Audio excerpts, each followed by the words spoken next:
Right. Banking and ஃபைனான்ஸில் முதலாவது chapter financial service institutions and their functions சொல்லி பார்ப்போம்.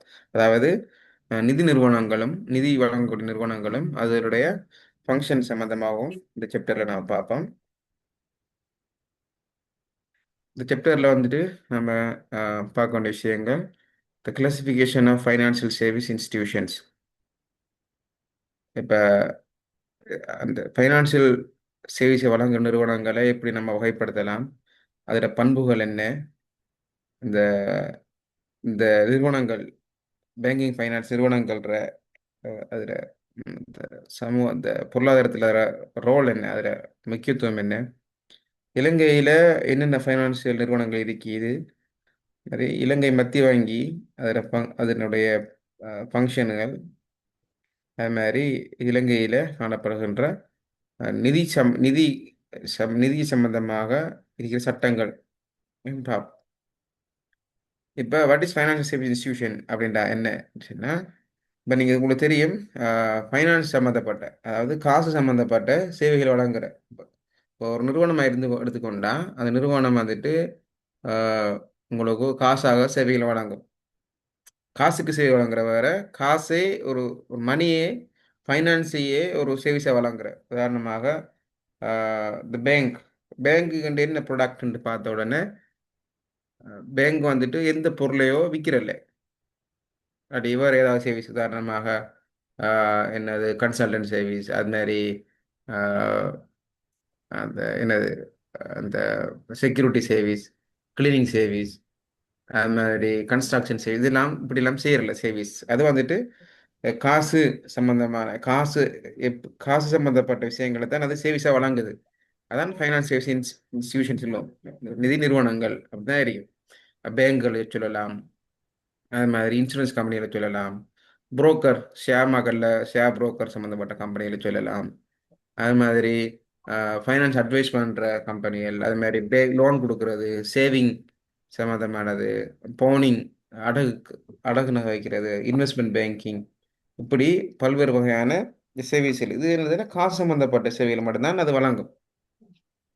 Finance service institution is entity. அதாவது finance service institution என்னன்னு சொன்னால் அது ஒரு நிறுவனம், அது ஒரு என்டிட்டி தட் என்கேஜ்ட். அது என்கேஜ்ட் ஆகிருக்குது in business of dealing with financial and monetary transaction such as deposit. இப்போ நிதி நிறுவனங்கிறது ஒரு நிறுவனங்கள் எப்படி ஆகுது, அது காசு அல்லது நிதி சம்பந்தப்பட்ட டிரான்சாக்ஷன்களில் தான் அது சேவைகளை வழங்கும், அது டீல் பண்ணும். அது நம்ம டிபாசிட், எது காசு சம்மந்தப்பட்ட டிபாசிட், லோன் அவருக்கு கடன் தேவைச்சுன்னா அது வழங்குறது, இன்சூரன்ஸ் அதாவது காப்புறுதி, கிரெடிட் கார்டு வழங்குற கம்பெனிகள் மாஸ்டர் கார்டு அல்லது அமெரிக்கன் எக்ஸ்பிரஸ், விசான்னு சொல்லி எல்லாம் இருக்குது கம்பெனிஸ்.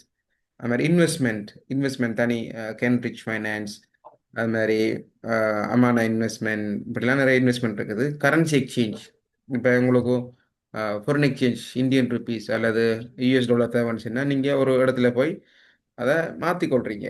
அது பேங்காக தான் இருக்கின்ற அவசியம் இல்லை. அது அப்படி ஒரு நிறுவனம் அப்படி ஒரு சேவை வழங்கிக்கிடுச்சுன்னா அதெல்லாம் ஃபைனான்ஸ் சர்வீஸ் இன்ஸ்டிடியூஷன் அடங்கும். அது மாதிரி மணி மேனேஜ்மெண்ட், சில்வாங்க இருப்பாங்க, அவங்களுக்கு பெரும்பாலான சொத்துக்கள் இருக்கும், காசு இருக்கும், அந்த காசை எப்படி மேனேஜ் பண்ணுறேன்னு தெரியாது. அப்படிப்பட்ட சர்வீஸ், அப்படியான ஆட்களுக்கு சில நிறுவனங்கள் இருக்கு போய் அவங்களுக்கு சர்வீஸ் கொடுக்கும். அது மாதிரி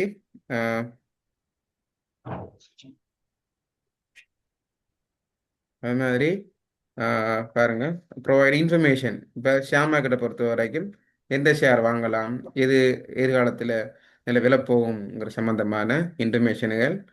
அது மாதிரி அதர் இஷ்யூஸ், இப்போ ஃபைனான்ஸ் சம்மந்தமாக எங்கே லோன் எடுக்கலாம், எப்படி நாம் இருக்கிற காசுகளை பெருக்கலாம், எங்கே அந்த காசு இன்வெஸ்ட் பண்ணலாங்கிற சம்மந்தமாகலாம் அட்வைசர் கொடுக்குற நிறுவனங்கள் இருக்கு. இப்படியான நிறுவனங்களை எல்லாத்தையும் சேர்த்து தான் நம்ம ஃபைனான்சியல் சர்வீஸ் இன்ஸ்டிடியூஷன் சொல்லுவோம், நிதி நிறுவனங்கள், நிதி சேவை நிறுவனங்கள் சொல்லுவோம். இப்போ நம்மளோட சப்ஜெக்ட் பேங்கிங் அண்ட் ஃபைனான்ஸுங்கிறதுனால நம்ம ரெண்டு வகையான இன்ஸ்டியூஷனை நம்ம பார்க்க வேண்டியிருக்குது. பேங்க்ஸையும் பார்க்கணும், அதே மாதிரி இன்சூரன்ஸ் ப்ரொவைட் பண்ணுற இன்சூரன்ஸ் கம்பெனி, பேங்க்ஸையும் பார்க்கணும், பேங்க் தவிர ஏனைய சேவைகள் வழங்குகிற கம்பெனிகளையும் பார்க்கணும். அதனால தான் எல்லாத்தையும் மொத்தமாக நாம் ஃபைனான்ஸ் சர்வீஸ் இன்ஸ்டிடியூஷன்ஸ் நம்ம சொல்கிறோம்.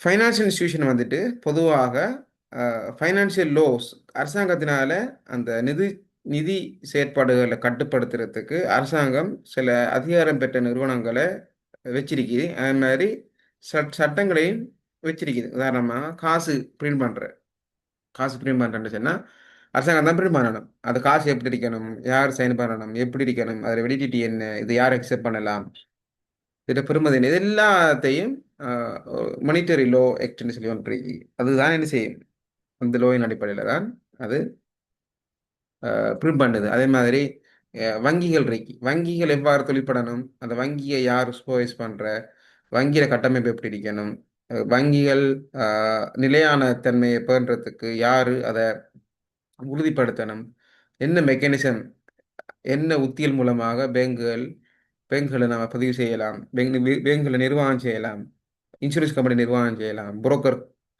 கம்பெனி நிர்வாகம் செய்யலாம், கொழும்பு பங்குச்சந்தைக்கு அதை எப்படி நிர்வகிக்கலாம், அதில் வர ஷேர் மார்க்கெட்டில் கோடிக்கணக்கான காசுகளை கொண்டு நிறைய இன்வெஸ்டர்கள் அதை இன்வெஸ்ட் பண்ணுவாங்க, யாரை நம்பி இந்த காசுகளை கொண்டு போடுறாங்க, இன்வெஸ்ட் பண்ணுறாங்கங்கிறது எல்லாத்தையும் எனக்கு மானிட்டர் பண்ணணும், கண்ட்ரோல் பண்ணணும். இது யாரை பொறுப்புன்னு சொன்னால் அரசாங்கத்துடைய பொறுப்பு. இந்த அரசாங்கம் இந்த பொறுப்புகளை சரியாக செய்கிறதுக்காக காலத்துக்கு காலம் புது நிறுவனங்கள், காலத்துக்கு காலம் சட்டங்களை உருவாக்குறதும், அதே மாதிரி அதை மானிட்டர் பண்ணுறதுக்கு நிறுவனங்களையும் நிறுவனங்களையும் நிறுவும். உதாரணமாக கொழும்பு இலங்கை மத்திய வங்கி, அது ஒரு நிதி நிறுவனம், அரசாங்கத்தினுடைய நிதி நிறுவனம். அது எல்லா நிதி நிறுவனங்களையும் பெரும்பாலான பேங்க் பேங்க் தொழில் ஈடுபடுற பெரும்பாலான நிறுவனங்கள்ல அது மேற்பார்வை செய்யும். அது மாதிரி சட்டங்களையும் அந்த நிறுவனங்களுக்கு சக்தி ஏற்படுத்தக்கூடிய மாதிரி, பவரை கொடுக்கக்கூடிய மாதிரி சட்டங்களையும் அது அமுல்படுத்தும். ஃபைனான்சியல் சர்வீஸ் இன்ஸ்டிடியூஷன் வந்துட்டு இது வந்துட்டு என்கம்பாசஸ் ப்ரோட் ரேஞ்ச் ஆஃப் பிஸ்னஸ். இப்போ ஜஸ்ட் பேங்கோ இன்சூரன்ஸோ மட்டும் இல்லை, அது வந்துட்டு இந்த பாரிய பெரும்பாலான நிறுவனங்களை பிஸ்னஸ் ஆப்ரேஷன்களை அது உங்களுக்கு வச்சிருக்கு. இப்போ தான் நான் பார்க்க போனால் பேங்க், வங்கிகள், சாதாரண பார்க்குற வங்கிகள், ட்ரஸ்ட் கம்பெனிஸ். உதாரணமாக உங்களுக்கு ஷேர் மார்க்கெட்டில் உங்களுக்கு காசு போட இயலாது, டிரெக்டாக தெரியாது, ஷேர் மார்க்கெட்டில் என்ன ஷேரை வாங்குறதுன்னு தெரியாது, அப்படியே சந்தர்ப்பங்களில் நீங்கள் ட்ரஸ்ட்டில் கொண்டு போய் அந்த காசு கொடுக்கலாம். நம்பிக்கை நிதியங்கள் இருக்குது. இல்லாட்டி உங்களோட ஊர்களில் பார்த்தீங்கன்னு சொன்னால் என்ன ஊருக்குன்ற ஒரு ட்ரஸ்ட் நம்பிக்கையாளர் சப்போர்ட் பண்ணுறீங்க. அது வந்துட்டு அந்த அவங்க என்ன செய்வாங்கன்ற அந்த காசுகளை வாங்கி, மக்கள்கிட்ட காசுகளை வாங்கி திரட்டி மொத்தம் வச்சிருந்து யாருக்காவது அந்த நிறுவனத்தில் அந்த நிறுவனத்துக்கோ அல்லது சமூகத்துக்கோ காசு தேவைப்படும் போது அதிலிருந்து கொடுப்பாங்க. அது என்ன ஒரு நம்பிக்கை கம்பெனிகள் இருக்குது, அழகு பொறுப்பாட்சி நிறுவனங்கள் இருக்குது, இன்சூரன்ஸ் கம்பெனி உங்களுக்கு தெரியும், இன்சூரன்ஸ் கொடுக்குறது, புரோக்கர் கம்பெனி. இந்திய புரோக்கர் கம்பெனிங்கிறது, புரோக்கரேஜ் ஃபேம்ங்கிறது ஷேர் மார்க்கெட்டில் வந்துட்டு நீங்கள் பங்கு வாங்கும்போது விற்கும்போது இடையிலேயே தரகர்களை தான் சொல்லுது புரோக்கர் ஃபார்ம் சொல்லி. Asia securities, John Keells securities, அது மாதிரி பாட்லீட், இப்படி நிறைய நிறுவனங்கள் இருக்குது. இது மாதிரி இன்வெஸ்ட்மெண்ட் டீலர் இருக்காங்க.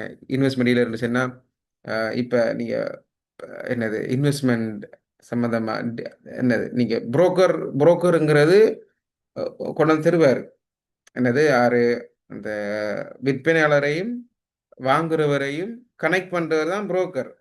ஆனால் டீலருங்கிறது அது கொஞ்சம் வித்தியாசம். எப்படின்னா இவர் டீலர் வந்துட்டு யாருக்காவது விற்கணும்னு சொன்னால் அதை வாங்கி வச்சிருப்பாரு. வாங்கி வச்சிருந்து யாருக்கு தேவைப்படுற அளவு கொடுப்பார். கொடுத்து லாபம் உழைப்பார். இதுதான் வந்துட்டு என்ன புரோக்கருக்கும் டீலருக்கும் உள்ள வித்தியாசங்கள். அது நம்ம வருகின்ற கிளாஸ்களில் டீட்டெயிலாக பார்ப்போம். புரோக்கர் ஃபர்ம்டா என்ன, இன்வெஸ்ட்மெண்ட் டீலர்டா என்ன, அதுக்கு என்ன வித்தியாசங்கள் இருக்குன்னு பார்ப்போம். இப்போ நாம் நிதி நிறுவனங்களை நம்ம வகைப்படுத்தும் போதோ மெயினாக நாம் ரெண்டாக பிரிக்கலாம். ஒன்று பேங்க்ஸ்னு பிரிக்கலாம். பேங்கிங் ஃபைனான்சியல் இன்ஸ்டிடியூஷன், அதான் நாம் பேங்கிங் படிக்கலாம். பேங்கிங்கு சுருக்கமாக சொல்கிறது பேங்கிங் ஃபைனான்ஸ் இன்ஸ்டிடியூஷன். அடுத்தது நான் பேங்கிங், இது bank and finance. Banking and finance தான் பேங்க் தவிர்ந்த ஏனைய நிதி நிறுவனங்கள்னு சொல்லலாம். மெயினாக இரண்டு தான் இருக்குது. இப்போ எல்லாருக்கும் நிதி நிறுவனம் என்னன்னு சொன்னால் எல்லாரும் பேங்க் தான் சொல்லுவாங்க. அப்படின்னு இல்லை. பேங்க் பேங்க் தவிர்ந்த ஏனைய நிறுவனங்களும் இருக்கு. இப்போ பேங்குகளை எடுத்துக்கொண்டா, பேங்க் ஃபைனான்சியல் இன்ஸ்டிடியூஷன் எடுத்துக்கொண்டா அந்த நிறுவனங்கள் வந்துட்டு பொதுவாக கொமர்ஷியல் பேங்க் இருக்கும். வர்த்தக வங்கின்னு சொல்லுவாங்க. கொமர்ஷியல் பேங்க்னு சொன்னால் இந்த என்னது, இந்த செக் அக்கௌண்ட் தானே, check current account, current account பெறுகின்ற பேங்க் வங்கிகள் தான் கொமர்ஷியல் பேங்க் சொல்லுவாங்க. இவங்களோட மெயின் ரோல் என்ன அப்படின்னு சொன்னால், இவங்க அஹ், பொதுமக்கள்கிட்ட இருந்து டிபாசிட்டுகளை எக்ஸெப்ட் பண்ணி அந்த அந்த காசு மூலமாக லோனுகளை கொடுக்கறது தான் இவங்களோட பிரதானமான தொழில் அறிக்கை. மற்ற பக்கம் பார்க்க போனால் நான் ஃபைனான்சியல் பேங்க் இன்ஸ்டியூஷன் என்னன்னு சொன்னால், இவங்க வந்துட்டு இன்வெஸ்ட்மெண்ட் பேங்காக இருப்பாங்க. இப்போ யாருக்காவது காசு இருக்கி அந்த காசை கொண்டு போய் கொடுத்தா அவங்க ஒரு பெரிய இன்வெஸ்ட்மெண்ட், அது எல்லார காசையும் ஒன்றா சேர்த்து அஹ், ஒரு பெரிய இன்வெஸ்ட்மெண்ட்டை செய்வாங்க. அந்த இன்வெஸ்ட்மெண்ட்டில் வர இலாபத்தை அவங்களுக்கு இடையில பிரித்து கொடுக்கக்கூடியதாக இருப்பாங்க. அல்லது அவங்க சொந்த முதல்ல கொண்டு வந்து அவங்க எங்கேயாவது இன்வெஸ்ட்மெண்ட் ஆப்பர்ச்சுனிட்டிஸ் இருந்தால், யாருக்காவது பிஸ்னஸ் தெரியும் காசு இல்லைன்னு சொன்னால் அவங்களும் அதுக்கு சொல்லுவாங்க ஏஞ்சல் ஃபைனான்ஸ் அப்படி சொல்லுவாங்க. வெஞ்சர் ஃபைனான்ஸ், ஏஞ்சல் ஃபைனான்ஸ் அப்படின்னு. இன்சூரன்ஸ் கம்பெனிஸ் என்ன உங்களுக்கு தெரியும். ஸ்ரீலங்கா இன்சூரன்ஸ், ஸ்ரீலங்கா இன்சூரன்ஸ் இப்படி நிறைய இன்சூரன்ஸ் கம்பெனி இருக்குது. அப்படியான கம்பெனியில் சொல்லுவாங்க. ஃபைனான்ஸ் ஃபார்ம் நிதி நிறுவனங்கள் சொன்னால் சில இந்த வட்டிக்கு கடன் கொடுக்குற நிறுவனங்கள் இருக்குது. அது மாதிரி ஃபைனான்ஸ் அட்வைஸ் பண்ணுற நிறுவனங்கள் இருக்குது. அது மாதிரி ஃபைனான்ஸ் புரோக்கர் ஃபார்ம்கள் இருக்குது. இப்படியான நிறுவனங்களை சொல்லலாம். லீசிங் கம்பெனி, வாகனம் எடுக்க போகிறீங்கன்னு சொன்னால் அல்லது வேறு ஏதாவது எக்யூப்மெண்ட் வாங்க போகிறீங்கன்னு சொன்னால் லீசிங்கில் எடுக்கிற அப்படியான கம்பெனிகளும் இதில் வேறு உதாரணமாக லங்கா எல்ஓஎல்சி சொல்லுவாங்க. அல்லது என்னது people's leasing company, commercial leasing எல்லாம் இருக்கு நிறைய. இதெல்லாம் வந்துட்டு பேங்குகள் இல்லை, ஆனால் அவையெல்லாம் நிதி நிறுவனங்கள்னு சொல்லுவாங்க. இப்போ பொதுவாக இந்த பேங்கிங் ஃபைனான்ஸ் இன்ஸ்டியூட் தானே பேங்கிங், அதை வந்துட்டு இந்த ஃபைனான்சியல் இன்டர்மீடியரிஸ், அது வந்துட்டு என்னது, அது ஒரு ஒரு நாட்டு பொருளாதாரத்தில் முக்கியமான பங்கு வகிக்கிற ஆரம்பிச்சுன்னா பேங்க். அவங்க ஃபைனான்சியல் இடைநடுவர்கள், நிதி இடைநடுவர்கள்னு சொல்கிற ஃபைனான்சியல் இன்டர்மீடியரிஸ், இடை நடுவர்கள்.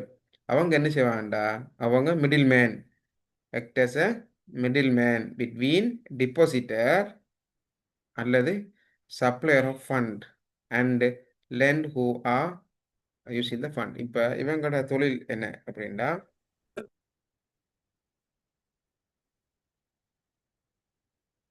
இப்போ இவங்க இருக்காங்க தானே. இப்போ பேங்க் தொழில் என்னென்னா இப்படி தான் இருக்கும். இப்போ இங்கே ஒரு சைட் இருக்கா, ஒரு சைட் பிடிப்பாங்க.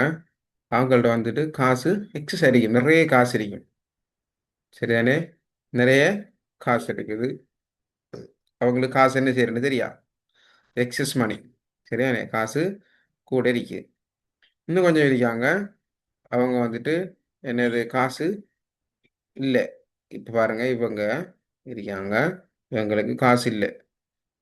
இவங்க காசு எங்க இருக்குன்னு சொல்லி தேடுவாங்க. இவங்களுக்கு காசு வேணும். அப்போ இடையில ஒரு நிறுவனம் இருக்கி, அதான் பேங்க். இந்த பேங்க்கில் காசு நிறைய இருக்கிறவங்க என்ன செய்வாங்கண்டா, போய் காசை டிபாசிட் பண்ணுவாங்க. டிபாசிட் பண்ணால் இப்படி பல பேர் இருப்பாங்க, நிறைய பேர் இருப்பாங்க. காசு வச்சுட்டு என்ன செய்யறதுன்னு தெரியாமல் அல்லது காசை ஒரு பாதுகாப்பான முறையில் வைக்கணும்னு சொல்லி நிறைய பேர் இருப்பாங்க. இப்படியான ஆட்கள் எல்லாரும் கொண்டு வந்து இந்த பேங்கில் காசை கொண்டு வந்து போட்ட உடனே இந்த பேங்கில் வந்துட்டு நிறைய காசு வந்து சேரும், நிறைய காசு இருக்கும். இப்போ இப்படி சந்தர்ப்பங்களில் இப்படி காசு தேவைப்படுறவங்க இங்கே போய் இந்த பேங்கில் லோன் ஒன்று அப்ளை பண்ணுவாங்க. அதுக்கு அவங்களுக்கு காசை கொடுக்கும். காசை கொடுக்கறதுனால இப்போ இப்போ காசு தான் சர்ப்ளஸ் பண்ணுங்க டிபாசிட்டர்ஸ். இவங்க பரோவர்ஸ், இவங்க பரோவர்ஸ் இல்லைன்னா கடன் வாங்குறவங்க. இவங்க காசு டிபாசிட் பண்ணுறவங்க. இவங்க ரெண்டு இடையில ஒரு தரகராக இருக்கிறதுனால தான் இந்த பேங்களை சொல்லுவாங்க ஃபைனான்சியல் இன்டர்மீடியரிஸ். அதாவது அஹ், என்னன்னு சொல்லுவாங்க, அந்த நிதி இடைத்தரகர்கள் அப்படின்னு சொல்லுவாங்க. சரிதானே, right.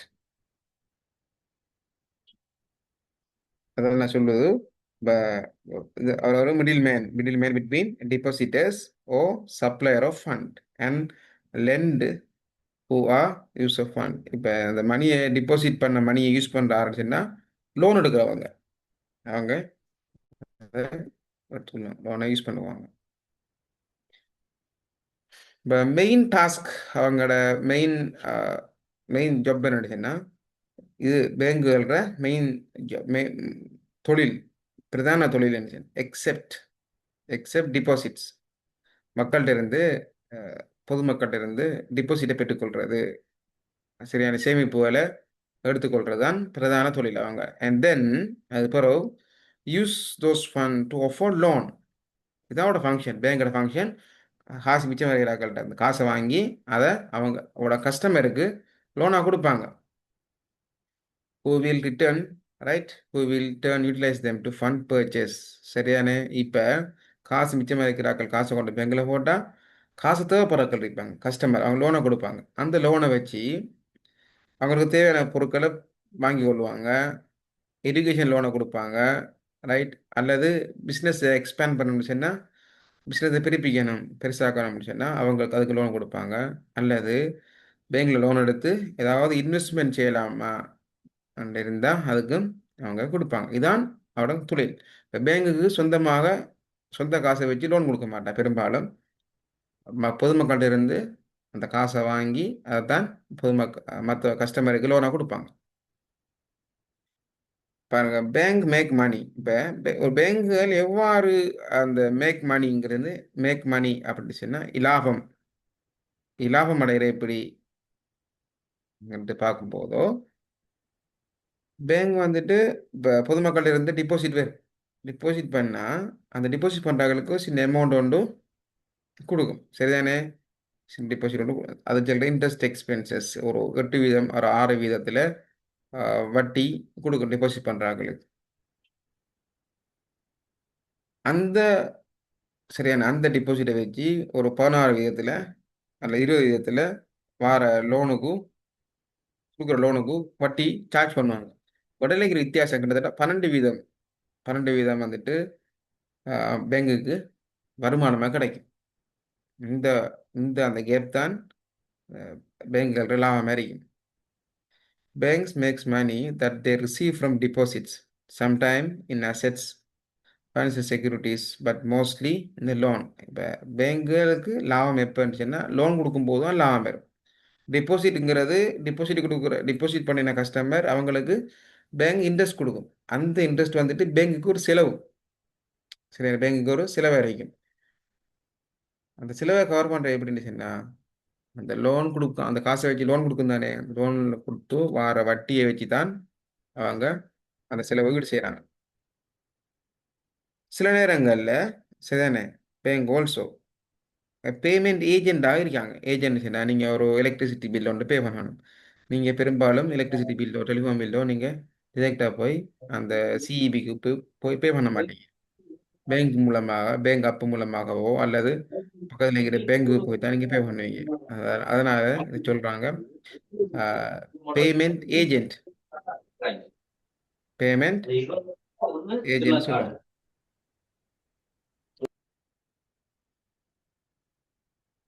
Payment agent offering cost of payment. நீங்கள் யாருக்கு அந்த பேமெண்ட் கொடுக்கணுமோ அந்த பேமெண்ட் போகும். எங்களுடைய டெபிட் கார்டு நீங்கள் ஏதாவது டெபிட் கார்டு பாவிக்கணும்னு சொன்னால் அதுக்கும் இப்போ டெபிட் கார்டுங்கிறது பேங்க் இஷ்யூ பண்ணினாலும் நீங்கள் பேங்க் கார்டை பார்த்தா தெரியுமா உங்களுக்கும் அதில் மாஸ்டர் கார்டு சொல்லியோ விசாண்டோ அல்லது வேறு ஏதாவது ஒரு கார்டு அரிக்கும். அது மாஸ்டர் கார்டு அமெரிக்கன் எக்ஸ்பிரஸ் அப்படி இருக்கும்.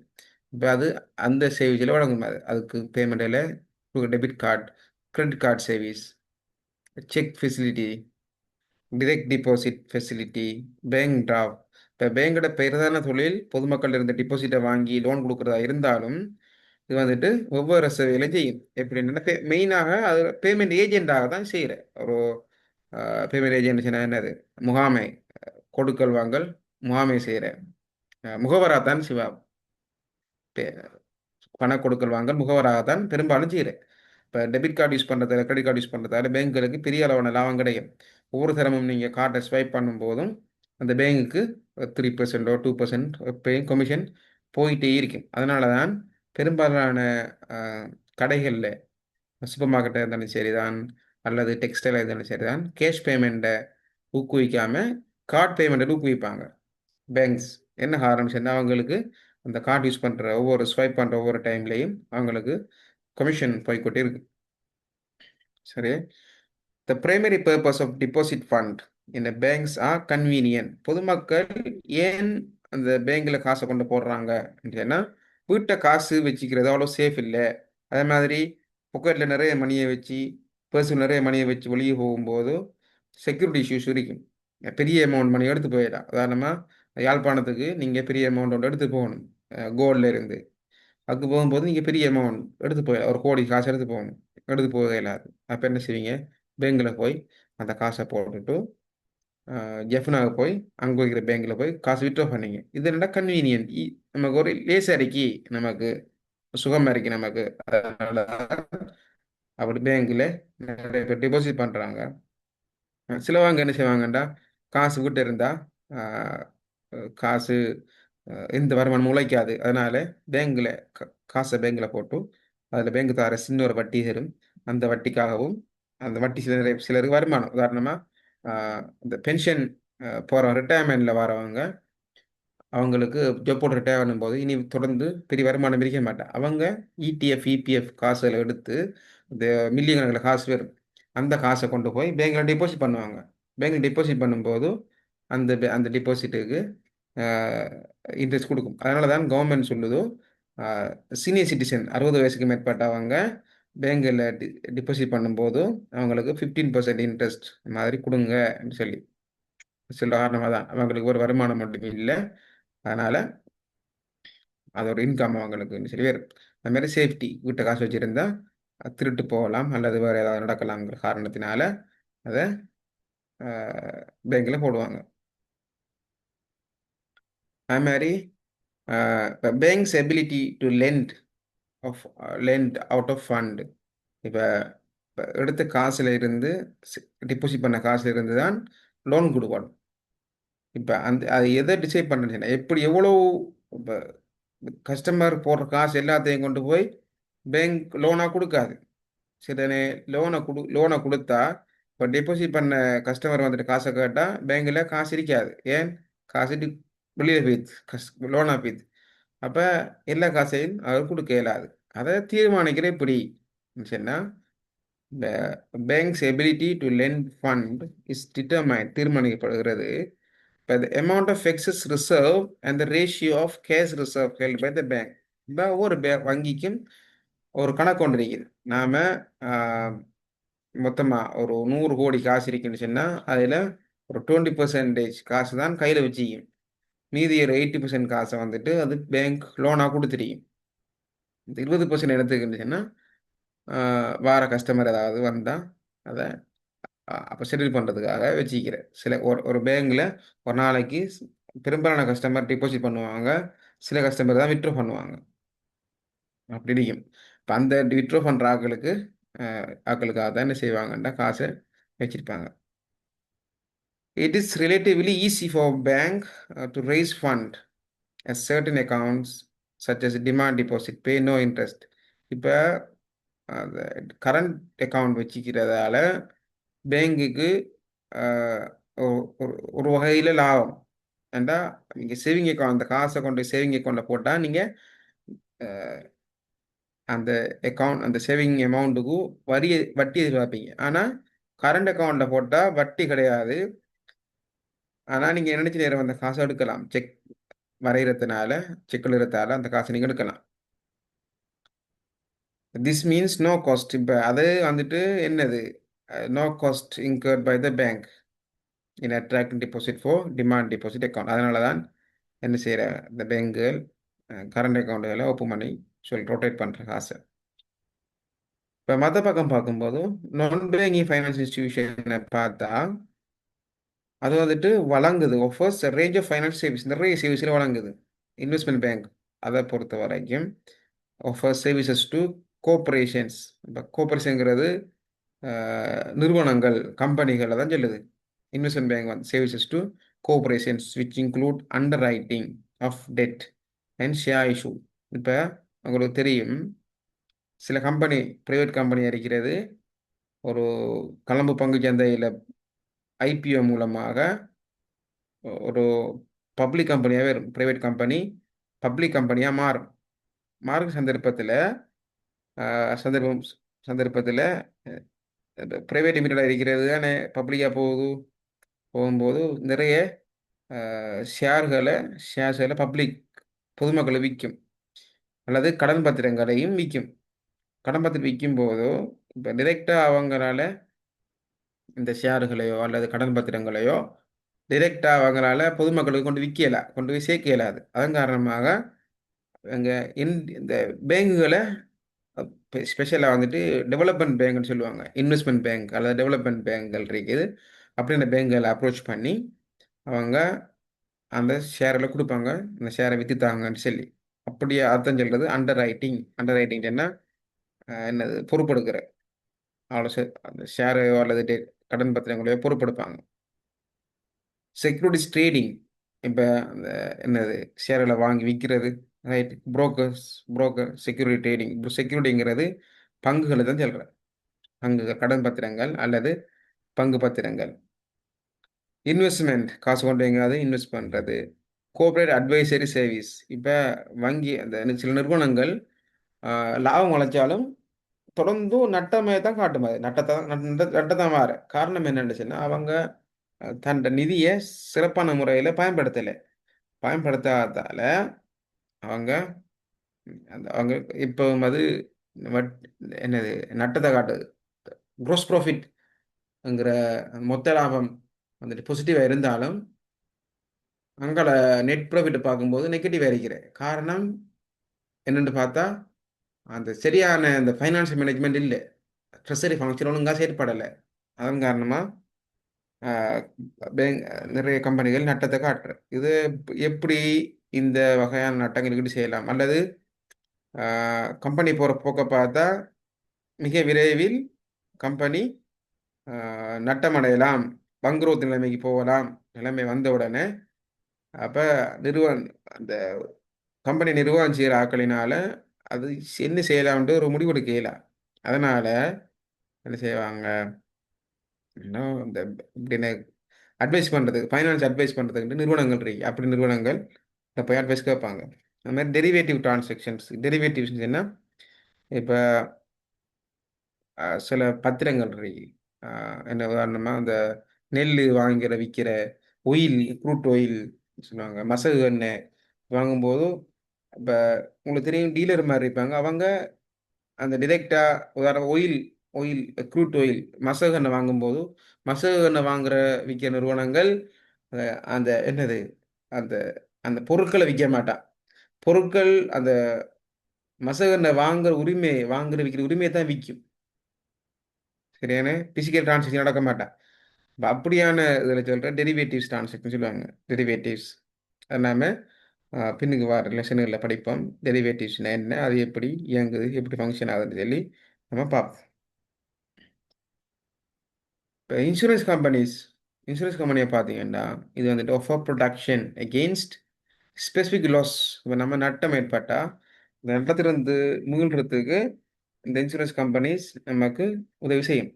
உதாரணமாக வெளிநாடுகளிலிருந்து நீங்கள் பொருட்களை இறக்குமதி செய்யும் போது திடீரென்று கப்பல் கவுந்துட்டு, கடலில் கப்பல் மூழ்கினத்தினால உங்களோட பொருட்கள் எல்லாமே லொஸ்ட் ஆயிட்டு.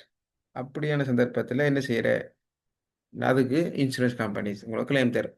இல்லாட்டி திடீர் வெள்ளம் வந்துட்டு, அல்லது உங்களோட வாகனம் வாகனம் ஆக்சிடென்ட் ஆகினா பிட்டி அமௌண்ட் ஒன்று லொஸ்ட் ஆகும் உங்களுக்கு.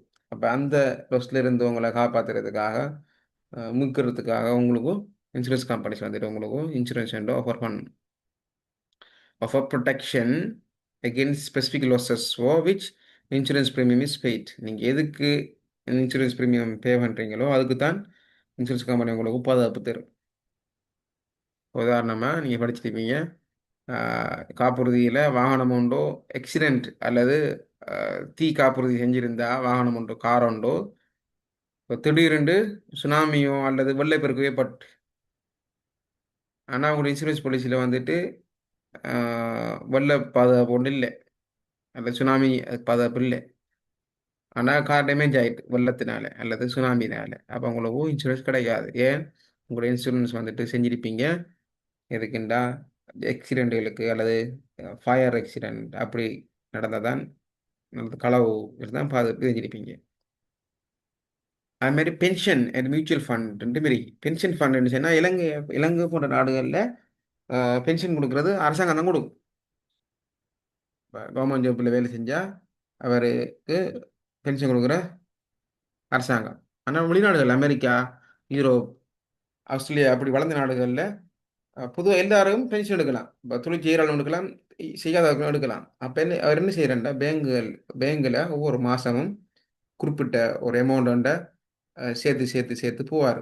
போய் உதாரணமாக 55 இயர்ஸில் ரிட்டையர் ஆகிறேன்னு சொன்னால், இப்போ அவர் 20 வயசுன்னு சொன்னால், இப்போ இந்த 35 வயசுக்கு இடையில் 35 வயசு வரை 35 வருஷமாக சின்ன சின்ன அமௌண்ட்டை போட்டு போட்டு போட்டு போட்டு போட்டு டெபாசிட் பண்ணி போட்டு 55 வயசுல இருந்து அவருக்கு ஒவ்வொரு மாதமும் அந்த பேங்க் பென்ஷன் ஃபண்ட் அவருக்கு salary மாதிரி கொடுக்கும். இனி அது அது பென்ஷன் ஃபண்ட். இப்போ இலங்கையில் எப்படி செய்கிறேன்டா, இப்போ நீங்கள் அரசாங்க உத்தியோகத்தர்ண்டா உங்களோட ஒவ்வொரு மாதமும் உங்களோட salary இருந்து சின்ன அமௌண்ட் உண்டு டிடெக்ட் ஆகி உங்களை பென்ஷன் ஃபண்டுக்கு போகும். அரசாங்கத்தை ட்ரெஷரிக்கு போகும், இல்லாட்டி பென்ஷன் டிபார்ட்மெண்ட்டுக்கு போகும். பென்ஷன் டிபார்ட்மெண்ட் அவ்வளோ காசையும் கொண்டு போய் ட்ரெஷரிக்கு கொடுக்கும். ட்ரெஷரி அப்புறம் பட்ஜெட்டில் இருந்தால் உங்களுக்கு தான் காசு. ஆனால் இது அப்படி இல்லை. இது பேங்க் வட்டி, டிரெக்டாகவே அது வட்டி இப்படி தான் வரும். ரைட். மியூச்சுவல் ஃபண்ட் சொல்கிறேன். மியூச்சுவல் ஃபண்டுண்டா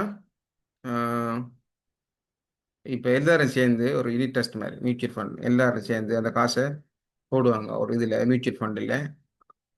அந்த காசு எல்லாத்தையும் பூலாக்கி மொத்தமாகி அந்த மொத்தமான காசை கொண்டு போய் வேறு நிறுவனங்கள்லையோ அல்லது பங்குச்சந்தையிலையோ கொண்டு போய் அதை என்ன செய்வாங்க, அதை முதலீடு செய்வாங்க. முதலீடு செஞ்சு அதில் வர லாபத்தை மியூச்சுவல் ஃபண்டில் போட்ட ஆட்களுக்கு அதை பிரித்து கொடுப்பாங்க. யூனிட் ட்ரஸ்ட்டும் இப்படி தான். யூனிட் ட்ரஸ்ட்டுங்கிறது ஒரு யூனிட்டை வாங்குவாங்க. மியூச்சுவல் ஃபண்டுங்கிறது யூனிட் இல்லாமல் மொத்தமாக கொடுப்பாங்க அந்த காசுகளை. மியூச்சுவல் ஃபண்ட்ங்கிறது மியூச்சுவல் ஃபண்டுங்கிற ஊரில் சீட்டு காட்டுன்னு சொல்லுவாங்க. சீட்டு காட்டி எடுக்கிற ஒரு புரிந்துணர்வு அடிப்படையில் அப்படி செய்கிற அதான் அது mutual fund. Act as a saving institution. அது ஒரு சேமிப்பு நிறுவனமாக தொழிற்படுகிறது. Which investor are able to invest their fund in collective investment. ஏண்டா இப்போ நீங்கள் ஒரு ஒரு ஊரில் ஒரு 1000 பேர் இருக்கீங்கன்னு சொன்னால் 1000 பேரும் ஒவ்வொரு ஆக்களும் 100 போடுறேன். 100 போட்டு போட்டிங்கன்னு சொன்னால் ஒரு மாதத்தையே 1000 பேருக்கும் 1,00,000 வந்துடும். 2 மாதத்தில் 2,00,000. அப்போ 5 மாதத்தில் 10 மாதத்தில் 10,00,000 வரும். அந்த பெரிய 10,00,000ங்கிறது ஜஸ்ட் ஒரு 10 மாதத்துலேயே உங்களுக்கு கிடைக்குது. அந்த 10,00,000 ரூபா கொண்டு போய் ஒரு பெரிய இன்வெஸ்ட்மெண்ட்டாக செய்கிறேன். இன்வெஸ்ட் செஞ்சால் அதில் வர லாபத்தை அந்த இருக்கிற ஊரில் உள்ள ஆக்கள் பிரித்து பிரித்து எடுக்கிறேன். உதாரணமாக அதான் இது கலெக்டிவ் இன்வெஸ்ட்மெண்ட் தான் சொல்கிறது. கலெக்டிவ் இன்வெஸ்ட்மெண்ட் தனி ஒரு ஆள் இன்வெஸ்ட்மெண்ட் இல்லை, எல்லாரும் சேர்ந்த கலெக்டிவ் இன்வெஸ்ட்மெண்ட் வெஹிக்கிள். இது என்ன செய்யுதுன்னா receive interest income in return. இதுக்கு என்னது கலெக்டிவ் இன்வெஸ்ட்மெண்ட்டுக்கு ஒரு வருமானமாக வட்டி கிடைக்குது. மார்க்கெட் மேக்கர்ஸ்ங்கிறது புரோக்கரை சொல்லுவாங்க. மார்க்கெட் மேக்கர்ஸ் அல்லது ஃபைனான்சியல் இன்ஸ்டிடியூஷன் நிதி நிறுவனங்கள் act as a brokers. Market மேக்கர்னு சொன்னால் ஒரு மார்க்கெட் என்னது, ஒரு பொருளை வாங்குறதுக்கோ விற்கிறதுக்கோ பொருளை வாங்குறவனும் விற்கிறவனும் ஒன்று சேர இடம்தான் என்னது மார்க்கெட்னு சொல்லுவாங்க. அந்த மார்க்கெட்டை ஏற்படுத்துகிற ஆட்கள் தான் மார்க்கெட் மேக்கர்னு சொல்கிறேன். அவங்க தான் புரோக்கர் தான் வாங்குறவனை விற்கிறவனையும் ஜாயின் பண்ணுறேன். அதான் மார்க்கெட் மேக்கர்ஸ். அது நிதி நிறுவனங்கள். இது பேங்கோட வேலை என்ன, பொதுவாக புரோக்கர் என்ன செய்வார், வாங்குறவனை விற்கிறான்னு தேடி போவார், மூவ் ஆகிட்டு இப்போ அங்கேயும் செய்யும். ஆனால் பேங்குங்கிறது ஒரு நிலையான இடத்துல இருக்கிற புரோக்கர் தானே அது. அப்போ அந்த புரோக்கரை நாம தேடி போகிறேன், இண்டிவிஜுவல்ஸ் தேடி போவாங்க, தேவைப்பட்டாக்கள் தேடி போவாங்க, சேவிஸ் தேவைப்பட்டாங்க. அதான் நிதி நிறுவனம் பேங்குகள். அவங்களோட அவங்க எப்படி செயல்படுறாங்கன்னா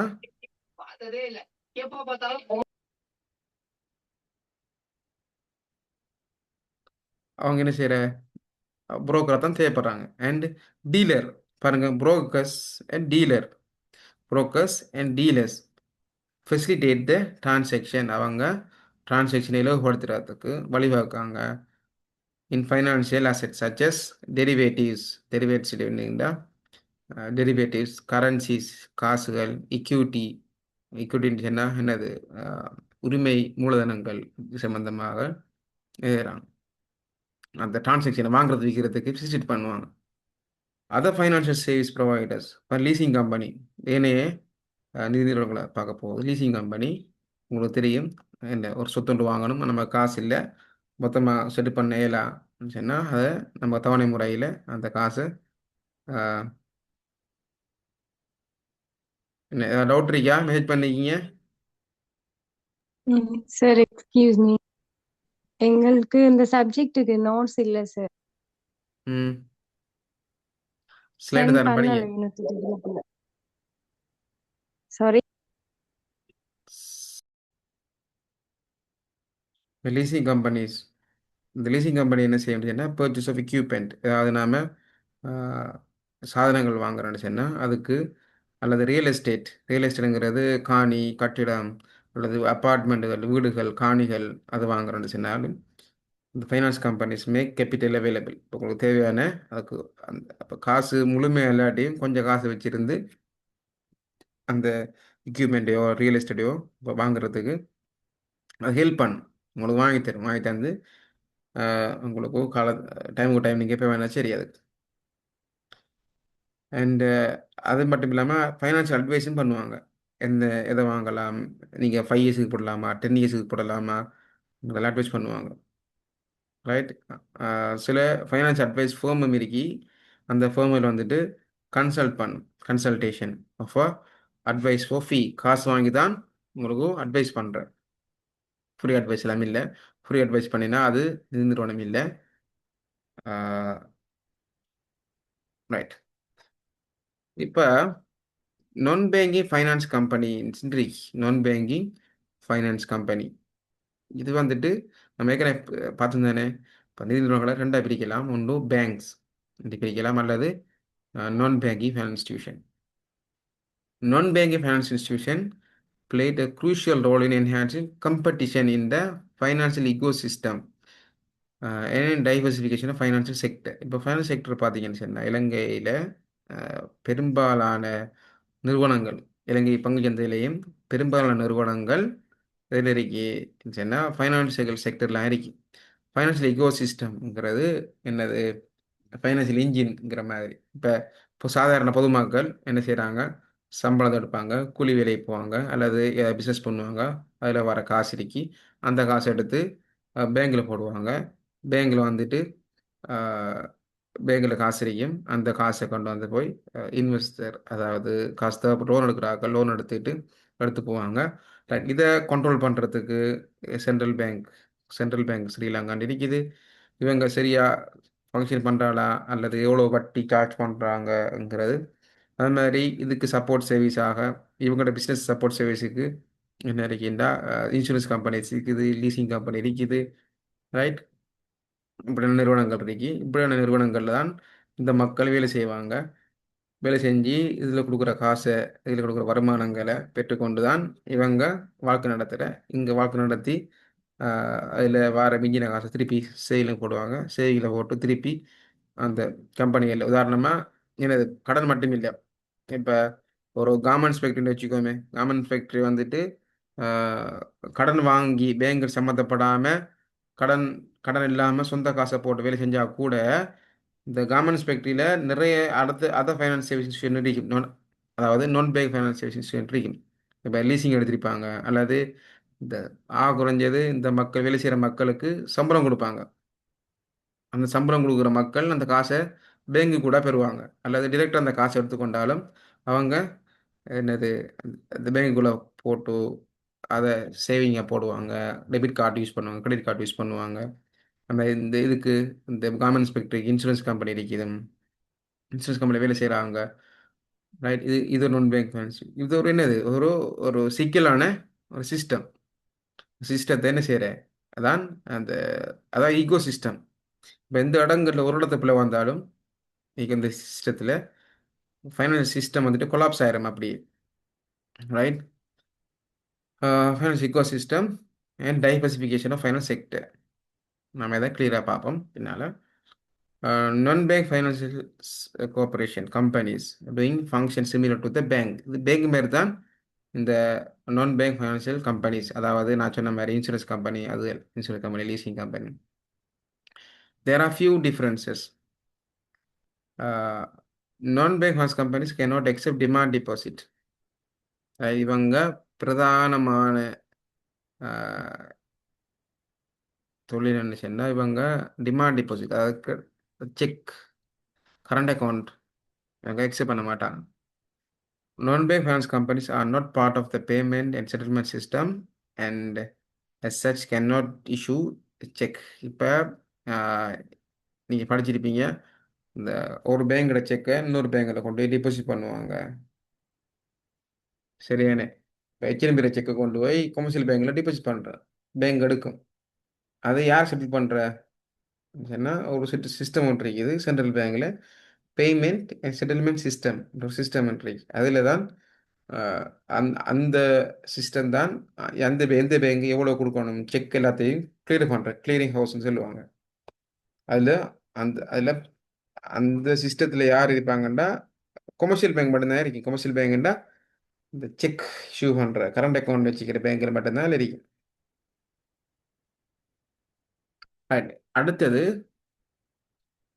ரெண்டாவது வகை என்னன்னா, classification of finance service on the base of movement of fund. இப்போ காசு மூவ் ஆகிற எப்படிங்கிறத வச்சு சில நிறுவனங்கள் இருக்குது, காசு மூவ் ஆகிற தெரியும். அந்த பேங்க், அப்போ பேங்க்குக்கு போனால் காசு, ஒரு ஆள் பேங்க்குக்கு போனால் காசு என்னது, ஒரு ஆள் கையில் இருக்கும் காசு, காசு வரும் அல்லது போகும், கேஷ் இன்ஃப்ளோ அவுட் ஃப்ளோன்னு இருக்கும். இது வந்துட்டு என்னது, காசை மையமாக வச்சு தொழிற்சேர நிறுவனங்களாக இருக்கும்.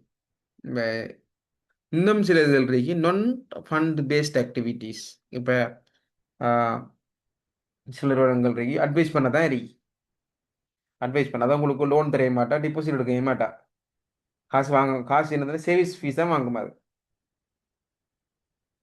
இப்போ ஃபைனான்சியல் அட்வைஸ் பண்ணுங்கன்னு சொல்லி போனால் அவங்க நீங்கள் உங்களோட காசை கொண்டு போய் இந்த பேங்கில் போடுங்க அல்லது இந்த செக்யூரிட்டியை வாங்குங்க, அப்படியான சேவிங்ஸ் பண்ணுற நிறுவனங்களை சொல்கிறது நான் ஃபண்ட் பேஸ்ட் ஆக்டிவிட்டீஸ். அப்போ நிதி நிறுவனங்களை நாம் ரெண்டாக பிரிக்கலாம். ஒன்று ஃபண்ட் பேஸ்ட் ஆக்டிவிட்டி, அடுத்தது நான் ஃபண்ட் பேஸ்ட் ஆக்டிவிட்டி.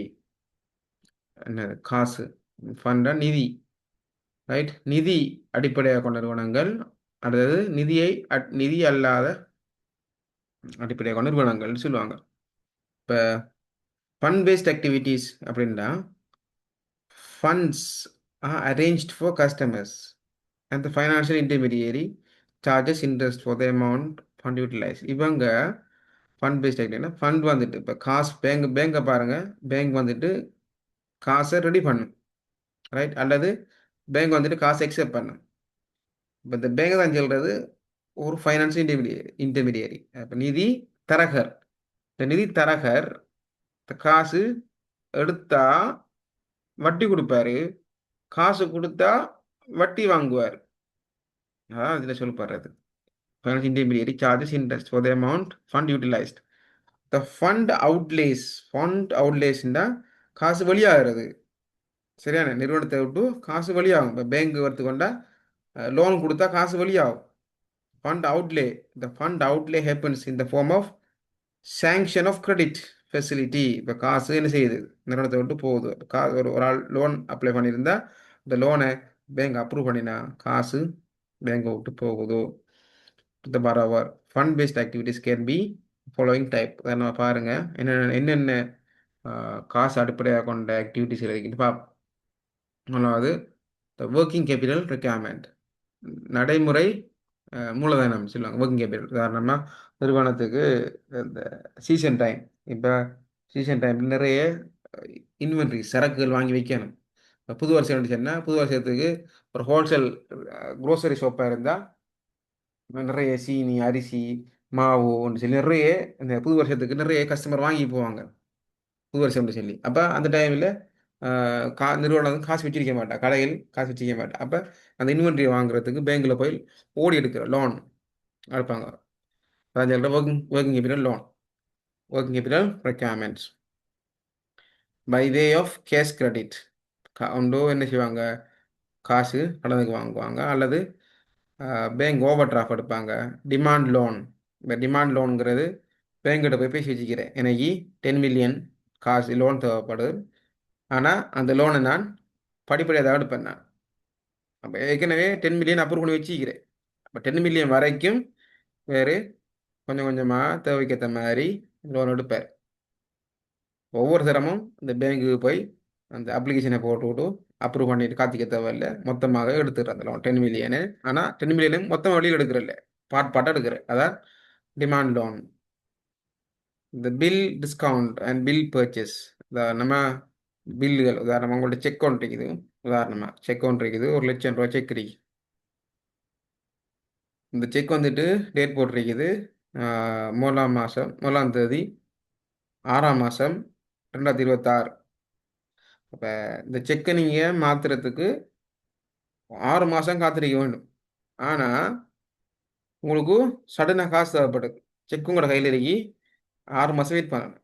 இப்போ நீங்கள் என்ன செய்கிறேன்டா, ஒரு இடத்த ஒரு நிறுவனத்திட்ட போகிறேன், ஒரு பேங்க் கிட்ட போகிறேன், போய் இந்த செக்கை கொடுக்குறேன். கொடுத்து நீ இந்த 1,00,000 ரூபா செக் எடுத்து நீ காசு தாங்க சொன்னால் அந்த பேங்க் என்ன செய்யண்டா, ஒரு 80,000 ரூபா காசை கொடுக்கும். 80,000 காசை கொடுக்கும், செக்கை வச்சிருக்கேன். அப்போ இந்த 6ஆம் மாதம் பெறும்போது, அந்த 6ஆம் மாதம் பெறும்போது என்ன செய்யும், இந்த பேங்க் வந்துட்டு செக்கை உரிய ஆள்கிட்ட கொடுத்து 1,00,000 ரூபா வாங்கி எடுக்கும். இந்த 6 மாத வெயிட்டிங்கால உங்களுக்கு 20,000 ரூபா உங்களுக்கு லாபமாக கிடைக்கும். இதுதான் சொல்கிற பில் டிஸ்கவுண்ட் சொல்லுவாங்க. ரைட், பில் டிஸ்கவுண்ட் அல்லது பில் பர்ச்சேஸ். அது மாதிரி செக் மட்டும் இல்லை, இப்போ ஒரு ஆள் உங்களுக்கு 6 மாதத்துக்கு வருவாங்க, காசு தருவார். ஆனால் அவர் காசு தரேன்னு சொல்லி ஒரு ப்ரொமிஸ் நோட் ஒன்று, இந்த நோட்டை வச்சுருந்தா 6 மாதத்துக்கு பிறகு நோட்டை ஆறு வச்சுக்கிறோம், அவருக்கு காசு வந்து சேரணும். ஆனால் உங்களுக்கு காசு உடனடியாக தேவைப்படுது. அதை என்ன செய்கிறேன்டா, ஒரு ஆள் வாங்கி எடுக்கிறேன், கொஞ்சம் காசை தந்து விட்டு அந்த நோட்டை வாங்கி எடுக்கிறேன், அந்த உரிமையை வாங்கி எடுக்கிறேன். அதான் என்னது பில் பர்ச்சேஸ் சொல்லுவாங்க.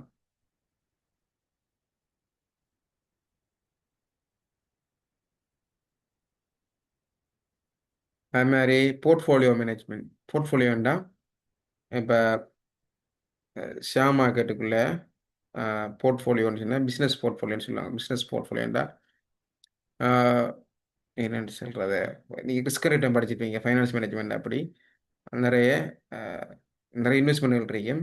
நிறைய இன்வெஸ்ட்மெண்ட்டுகளை என்ன செய்கிற, அந்த மேனேஜ் பண்ணுற ரிஸ்க் ரிட்டர்னை பேஸ் பண்ணி லாபம் அல்லது லாபம் அதுக்கேற்ற ஆபத்துக்கு ஏற்ற மாதிரி இந்த அந்த அந்த அந்த என்னது அந்த பிஸ்னஸ் இருந்தாலும் சரி, ரிஸ்க் பிஸ்னஸ் இருந்தாலும் சரி, அல்லது ஷேர் இருந்தாலும் சரி, அதை மேனேஜ் பண்ணுறது. அடுத்தது capital expenditure project requirement by way of term loan. இப்போ நீங்கள் வீடு கட்டுறதுக்கு, அல்லது ஒரு புதிய பிஸ்னஸ் ஸ்டார்ட் பண்ணுறதுக்கு, அல்லது ஒரு புதிய புதிய என்னது ஏதோ ஒரு பிஸ்னஸ் எக்ஸ்பேன்ஷன், புதிய பிஸ்னஸ் ஏதோ ஒன்று தேவைப்படும் போது நீண்ட கால லோன் தேவைப்படும். அப்படியான அஹ், அப்படியான சந்தர்ப்பங்களில் உங்களுக்கு பேங்க் லோன் கொடுக்கும், நீண்ட கால கடன். இது வந்துட்டு நினைக்கிறேன் என்ன முதல்ல சொல்லப்படுறது ஷார்ட் டேர்ம் லோன்.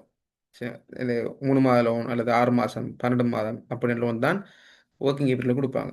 இது வந்துட்டு கேபிட்டல் எக்ஸ்பெண்டிச்சருங்கிறது நீண்ட கால செலவு. இப்போ வீடு கட்டுறதுக்கு யாருமே 3 மாத லோனோ அல்லது 1 இயர் லோனோ எடுக்க மாட்டாங்க. கம்பெனி ஒன்று உருவாக்குறது, கம்பெனி ஒன்று கட்டுறதுக்கு, கம்பெனி ஒன்று ஒரு ஃபேக்ட்ரி கட்டுறதுக்கு ஷார்ட் டேர்ம் லோன் எடுக்கிறல்ல, நீண்ட கால லோன் தான் எடுப்பாங்க.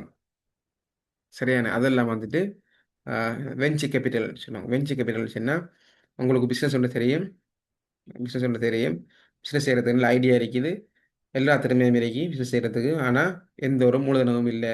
அப்படி சந்தர்ப்பங்களில் வெஞ்சர் கேபிட்டல் ஃபேர்ம் இருக்கும், அவங்க காசை வச்சிருப்பாங்க. காசை வச்சிருந்து அந்த காசு வச்சு நீங்கள் அவங்க அப்ரோச் பண்ணினா அவங்க உங்களுக்கு வந்து காசு தருவாங்க. அவங்க வெஞ்சர் கேபிட்டல்ஸ் அவங்களும் கொஞ்சம் பேர் ஆக்கள் வந்து மேனேஜ்மெண்ட் இருப்பாங்க. மேனேஜ்மெண்ட் இருந்து இந்த பிஸ்னஸ் ரன் பண்ணுவாங்க. கொஞ்சம் காலத்தால் அவங்களோட காசையும் லாபத்தையும் எடுத்துகிட்டு அவங்க போய் தருவாங்க. அது பிறகு தான் உங்களுக்கு அந்த அந்த கம்பெனியை தருவாங்க கையில் பிஸ்னஸ். அதானே என்ன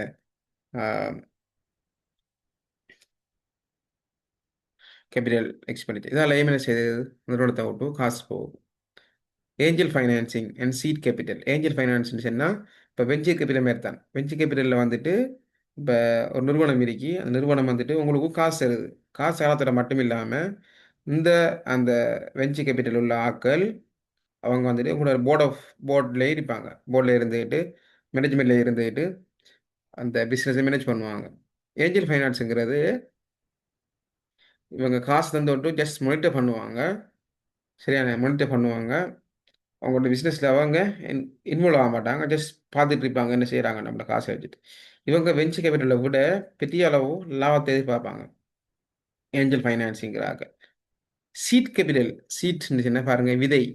இப்போ இப்போ உங்களுக்கு தெரியும் வெள்ள நிவாரணம், வெள்ளம் வந்ததுக்கு பிறகு நிவாரணம் கலெக்ட் பண்ணினேன். எப்படி கலெக்ட் பண்ணாங்கன்னு சொன்னால் ஒவ்வொரு வீடு வீடாக போய் ஒவ்வொரு கிராமம் போய் ஒவ்வொரு டவுனாக போய் ஓரக்கள்டையும் காசு வாங்கினாங்க. கொஞ்சம் கொஞ்சமாக வாங்கினேன். கொஞ்சம் கொஞ்சம் காசு எல்லாம் சேர்ந்து இந்த காசு பெரிய மலையளவு வந்துச்சு. பெரிய அமௌண்ட் வந்துடுச்சு. அதான் என்னது சீட். கொஞ்சம் கொஞ்சம் கொஞ்சமாக எடுக்கிற காசு. இப்போ ஏஞ்சல் ஃபைனான்ஸ் வெஞ்சர் கேபிட்டலுங்கிறது ஒரு ஆள்கிட்ட போய் தான் நம்ம காசு எடுக்கிறேன். சரி, ஒரு ஆள்கிட்ட போய் ஒரு நிறுவனத்திட்ட போய் தான் காசு கேட்போம். அவங்க பெரிய அமௌண்ட் காசு வச்சிருந்து உங்களுக்கு தருவாங்க பிஸ்னஸ் செய்கிறது. ஆனால் சீட் கேபிட்டலுங்கிறது அப்படி இல்லாமல் ஊரில் என்ன சின்ன சின்ன ஆட்கள் இருப்பாங்க. சின்ன சின்ன ஆட்கள் அவங்கள்ட்ட இருந்து ஒவ்வொரு ஆட்கள்டையும் 1000, 10,000, 20,000, 30,000, 40,000 சேர்த்து சேர்த்து சேர்த்து சேர்த்து மொத்தமாக இது எப்படி எதை போகிறோன்னு சொன்னால் இப்போ ஒரு ஆள்கிட்ட 1 கோடி காசு லோனாக எடுக்கிறத விட நிறைய பேர் நிறைய பேர்கிட்ட ஆளுக்கு 10,000, 10,000, 10,000 சொல்லி ஒரு 1,00,000 பேர்கிட்ட வாங்குற அப்படியே ஒரு ரைட் 1,00,000 பேர் 10,000 பேர்ட்டே வாங்குற காசு வாங்கி பெரிய அமௌண்ட்டை சேர்க்குறேன். அதான் இந்த சின்ன சின்ன அமௌண்ட் வந்துட்டு பெரிய நிறைய ஆட்கள்கிட்ட வாங்கினா அதை சொல்கிறது சீட் கேபிட்டல்னு சொல்லுவாங்க. நீங்கள் டவுட் இருந்தால் நீங்கள் கேட்கலாம். அது மாதிரி ப்ரைவேட் இக்விட்டி. இப்போ ஒரு கம்பெனி ஒன்று இருக்குது. இந்த கம்பெனியை கம்பெனி வந்துட்டு எக்ஸ்பேன்ஷன் செய்ய பெருசாகான கம்பெனி. அப்போ எக்ஸ்பேன்ஷன் பண்ணும்போது பொதுவாக கம்பெனி என்ன செய்யணும்னா அதில் பங்குகளை வெளியாக்களுக்கு விற்பாங்க. பொதுமக்களுக்கு விற்கும்போது அதை வாங்குவாங்க. அது நிறைய பேர் இருப்பாங்க அந்த பங்கை வாங்குறதுக்கு. ஆனால் ப்ரைவேட் ஈக்விட்டின்னு சொன்னால் இப்போ ஊரில் பெரிய பணக்காரன் இருக்கிறாரு. அவர்கிட்ட போய் நாங்கள் இப்படி கம்பெனியை பெருசாக போகிறோம் சொல்லினா அவர் ஒரு பெரிய அமௌண்ட் ஒன்று தந்து அவரும் அந்த பெரிய ஒரு பாரிய அளவான இக்யூட்டிஸ் அவர் வாங்குவார். வெஞ்சர் கேபிட்டல் அது மாதிரி ஏஜென்ட் ஃபைனான்சிங் இவங்க என்ன செய்வாங்கன்னா கடையில் போயிடுவாங்க. ஒரு 5 வருஷமோ 10 வருஷமோ அக்ரிமெண்ட்டில் போயிடுவாங்க. ஆனால் ப்ரைவேட் இக்விட்டின்னு சொல்கிறது பிஸ்னஸில் அவர் ஒரு பார்ட்னர். அவர் பிஸ்னஸில் நட்டமதில் லாபமதில் அவர் தாங்க வேண்டி வரும். அது மாதிரி அவர் இந்த ஷேர் எவ்வளோ காலத்துக்கு அவர் வச்சுக்கிறாரோ அவர் அந்த கம்பெனிக்கு முதலாளி இருப்பார். அவர் உரிமையாளர் இருப்பார். இவருக்கு இடையில தேவையில்லைன்னு சொன்னால் இந்த ஷேரை வாங்கின ஷேரை இன்னொரு ஆளுக்கு விற்று போட்டு அவர் போகலாம். அதுதான் equity finance. Leasing and higher purchase services. Leasing என்னென்னு தெரியுமா உங்களுக்கு? இப்போ அது லீசிங் வாங்க ஒரு கார் வாங்க போகிறீங்கன்னு சொன்னால் அந்த காருக்கு காசு தேவைப்படும். அந்த காசை நிறுவனம் ஒரு காசு தருது. அப்போ அது என்னது காசு வெளியே போகுது. Fund based activity. இப்போ ப்ரைவேட் இக்விட்டியும் காசு வெளியே போகுது. ஏஞ்சல் ஃபைனான்ஸும் காசு வெளியே போகுது. போர்ட்ஃபோலியோ மேனேஜ்மெண்ட் காசு போகுது. வங்கிகளும் காசு போகுது. லாங் டேர்ம் லோன் அதுவும் காசு வெளியே போகுது. அது மாதிரி டீலிங் இன் ஃபாரின் எக்ஸ்சேஞ்ச். இப்போ உங்களுக்கு டாலர் தேவை, இந்தியன் மணி தேவை, அல்லது ஈரோ பவுண்ட் தேவை அப்படின்னு சொன்னால் ஒரு அடிக்கிட்ட போகிறீங்க. நீங்கள் காசை கொடுத்தா அவர் காசு தருவார். நீங்கள் ருப்பீஸாக கொடுத்தா டாலர் தருவார். டாலராக கொடுத்தா பவுண்ட் தருவார். அப்படி ஏதோ ஒன்றைக்கு தானே. அப்போ அது காசு சம்மந்தப்படு டீல் ஆகுது. காசு வெளியாகுது.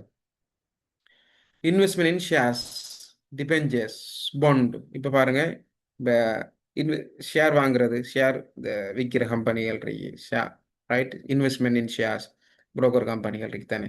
அப்போ அந்த டிபெஞ்சர் விற்கிறது, பொண்டு இதெல்லாம் வந்துட்டு என்ன இதுவும் ஃபண்ட் பேஸ்ட். இப்போ காசு இப்போ நான் ஷேர் வாங்கினேன் நான் காசு கொடுக்கணும்.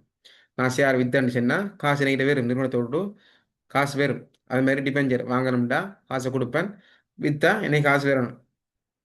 வந்து begging credit as well as post shipment finance. இப்போ நீங்கள் பிஸ்னஸ் ஸ்டார்ட் பண்ணி அதாவது எக்ஸ்போர்ட் பண்ணுறீங்க பிஸ்னஸ் ஒன்று.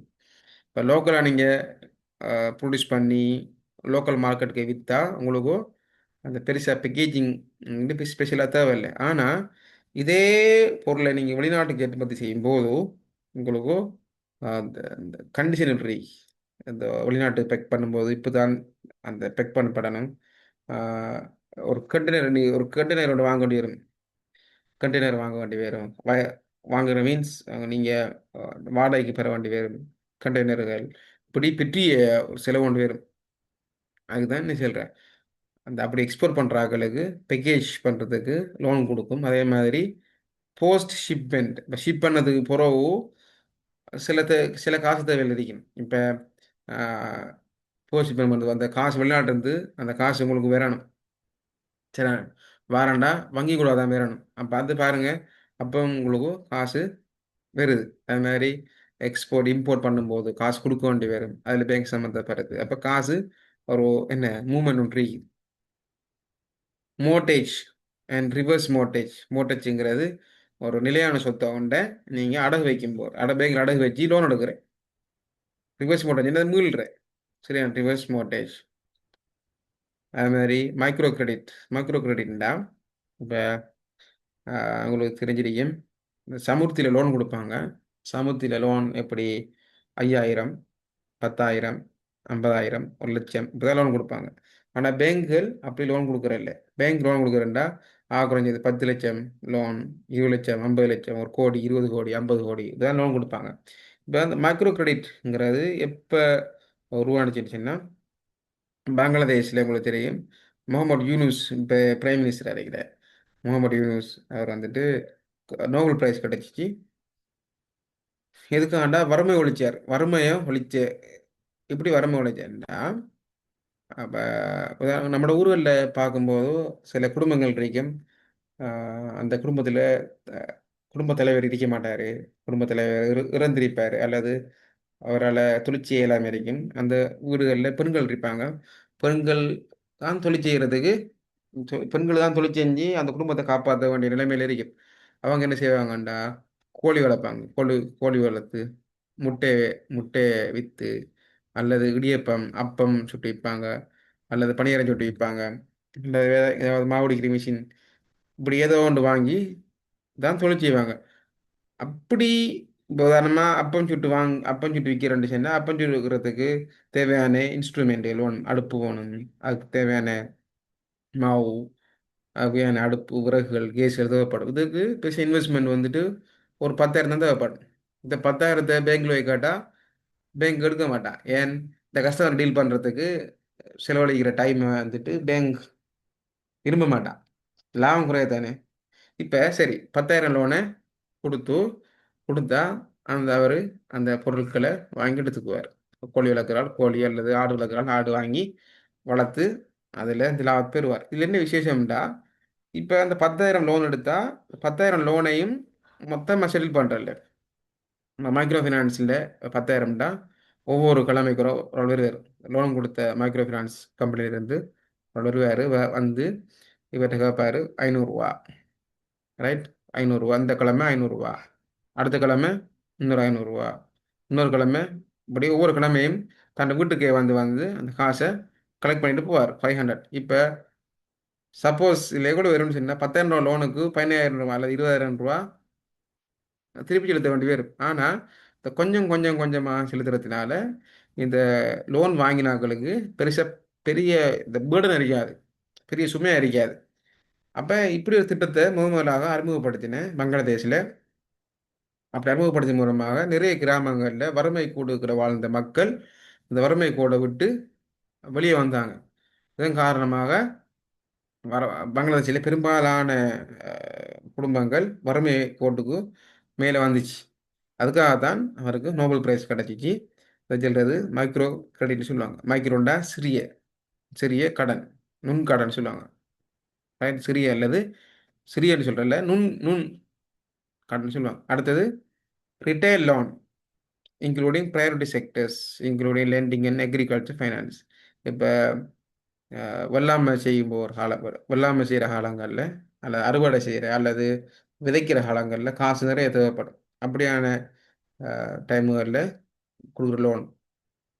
ப்ரையாரிட்டி செக்டர் என்ன முன்னுரிமை அளிக்கப்பட்ட செக்டர்களில் கொடுப்பாங்க அந்த லோனுகளை. இப்படி இப்படியான விஷயங்கள் தான் என்ன கா இந்த விஷயம் இந்த 12 விஷயங்கள்ல நீங்கள் பார்த்தீங்கன்னா இப்போ காசு மூவ் ஆகுது. உங்களுக்கு தெரியும் சரியான காசு ஏதோ ஒரு வகையில் மூவ் ஆகுது. வாங்குற ஆள்கிட்ட விற்கிற ஆள்கிட்ட இருந்து காசு மூவ் ஆகிட்டு போகும். இதுதான் என்னது ஃபண்ட் பேஸ்ட் ஆக்டிவிட்டின்னு சொல்லுவாங்க. அடுத்து என்னென்னா நான் ஃபண்ட் பேஸ்ட் ஆக்டிவிட்டீஸ். நான் ஃபண்ட் பேஸ்ட் ஆக்டிவிட்டீஸ் தான் இந்த சேவிஸ் என்னென்னா பேசிக்கலி அட்வைஸ் தான் பண்ணுவாங்க. அட்வைஸ் அல்ல என்சிலியர் சேவிஸ் சம்மந்தப்பட்ட சின்ன சின்ன சேவைகள். for which bank charge fees for commission for இந்த சேவிஸ். உதாரணமாக உங்கள்கிட்ட வீட்டை நிறைய கோல்டு இருக்கு. கோல்டை வீட்டை வச்சுருந்தா அது நமக்கு பாதுகாப்பு இல்லை. அல்லது ஒரு டாக்குமெண்ட்ரிக்கு முக்கியமான டாக்குமெண்ட் வீட்டு டாக்குமெண்ட் அந்த காணி பத்திரங்கள்லாம் இருக்குது. முக்கியமான பத்திரங்கள். அப்போ அதை வீட்டு வச்சுருந்தா எலியே கொண்டு வித்துரும் அல்லது வேறு யாராவது எடுத்து வித்துருவாங்கன்ற பயத்தில் பேங்க்கில் போய் safety locker system Notre safety locker அது பேங்கில் சின்ன சின்ன சின்ன சின்ன பாக்ஸ் தருவாங்க. கீ கீ இருக்கும். அப்போ நீங்கள் பேங்க் மேனேஜர் ஒரு சாவி இருக்கும், உங்கள்கிட்ட ஒரு சாவி இருக்கும். அப்போ நீங்கள் அதை நீங்கள் தேவைப்பட்ட டைமில் இது ஒரு சேவிஸ், பேங்கோட சேவிஸ். அப்போ இதுக்கு பேங்க் கிட்ட நீங்கள் லோன் எடுக்கிறல்ல, நீங்கள் கொடுக்குறது என்னது கொடுக்குறது ஃபீஸ். ஒரு கடையில் நீங்கள் ஒரு பழம் வாங்கும்போது நீங்கள் காசு கொடுக்குற மாதிரி தான் இது இருக்கும். சரியான அப்போ இது ஒரு நான் ஃபண்ட் பேஸ்ட் ஆக்டிவிட்டி. காசு அடிப்படை அல்லாத நிதி அடிப்படை அல்லாத நடவடிக்கைகள்னு சொல்லுவாங்க. they do not involve outlay of fund. அவங்ககிட்ட இருந்து காசு போகாது. only incoming, no outgoing. காசு வெளியே போகாது. non fund credit facilities involve only issuing banks commitment to honor certain promises as per the letter of credit or guarantee or similar document favoring the third party. இப்போ இவங்க இப்போ சில நோட்டில் கொடுப்பாங்க, சில கடிதங்கள் கொடுப்பாங்க. கடிதம் கொடுக்குறேன்டா இப்போ ஒரு கம்பெனி இருக்குது, எக்ஸுங்கிற கம்பெனி சைனா இருந்து இம்போர்ட் பண்ண போகுது. சைனா இருந்து கம்ப்யூட்டர்ஸ் லேப்டாப்ஸ் இம்போர்ட் பண்ண போகிறாங்கண்டா இப்போ எக்ஸுங்கிறவருக்கு சைனா கம்பெனியே தெரியாது. அதுமாரி சைனாவில் வைக்கிறவருக்கு எக்ஸத்தை பற்றி தெரியாது. ஆனால் சாமான் வியாபாரம் நடக்கணும். இப்போ எக்ஸுங்கிறவர் சாமான் பெறாமல் காசு கொடுக்க மாட்டார் சைனா கம்பெனிக்கு. அதேமாதிரி சைனா கம்பெனிக்காரன் எக்ஸ்ட்டு காசு வாங்காமல் சாமான் கொடுக்க மாட்டான். இதுக்கு இடையில் பேங்க் ஃபங்க்ஷன் ஆகுது. என்றவாது பேங்க் வந்துட்டு சொல்லுது எக்ஸுங்கிற கம்பெனி ரைட் எக்ஸுங்கிறவர் பேங்க்கு போய் சொல்லுவார், நான் சைனாவில் இருக்கிற கம்பெனியில் சாமான் வாங்க போகிறேன். அப்போ அப்போ சைனா இருந்து சைனா கம்பெனி வந்துட்டு இந்த பேங்கில் கனெக்ட் ஆகி இடையில இந்த பேங்க் என்ன சொல்லணும்னா நான் நீங்கள் சாமானை வெறும் கொடுங்க, எக்ஸுக்கு கொடுங்க, எக்ஸ் உங்களுக்கு காசு தருவாருங்கிறதுக்கு நான் பொறுப்புன்னு சொல்லி ஒரு கடிதம் கொடுப்பார். அதான் லெட்டர் ஆஃப் கிரெடிட்னு சொல்லுவாங்க. லெட்டர் ஆஃப் கிரெடிட் கடன் பத்திரம்னு சொல்கிறேன். பொருளை வாங்கின உடனே அந்த பொருள் வாங்கினது பேங்க் கன்ஃபார்ம் பண்ணது பிறகு இப்போ அந்த பேங்க் எக்ஸுங்கிறவர் பேங்க்கு காசு கொடுப்பாரு. அந்த காசு திருப்பி இந்த பேங்கிங் மூலமாக சைனா கம்பெனிக்கு போகும். இதுதான் இப்படின்னு சேவிஸ் சொல்லுவாங்க. ஆனால் இந்த சேவிஸ் வந்துட்டு காசு மூவ் ஆகல. இது ஒரு ஒரு ஒரு ஒரு லெட்டர் சர்டிஃபிகேட் தானே அது. சரியா? அது லெட்டர் ஒன்று இஷ்யூ பண்ணுவாங்க.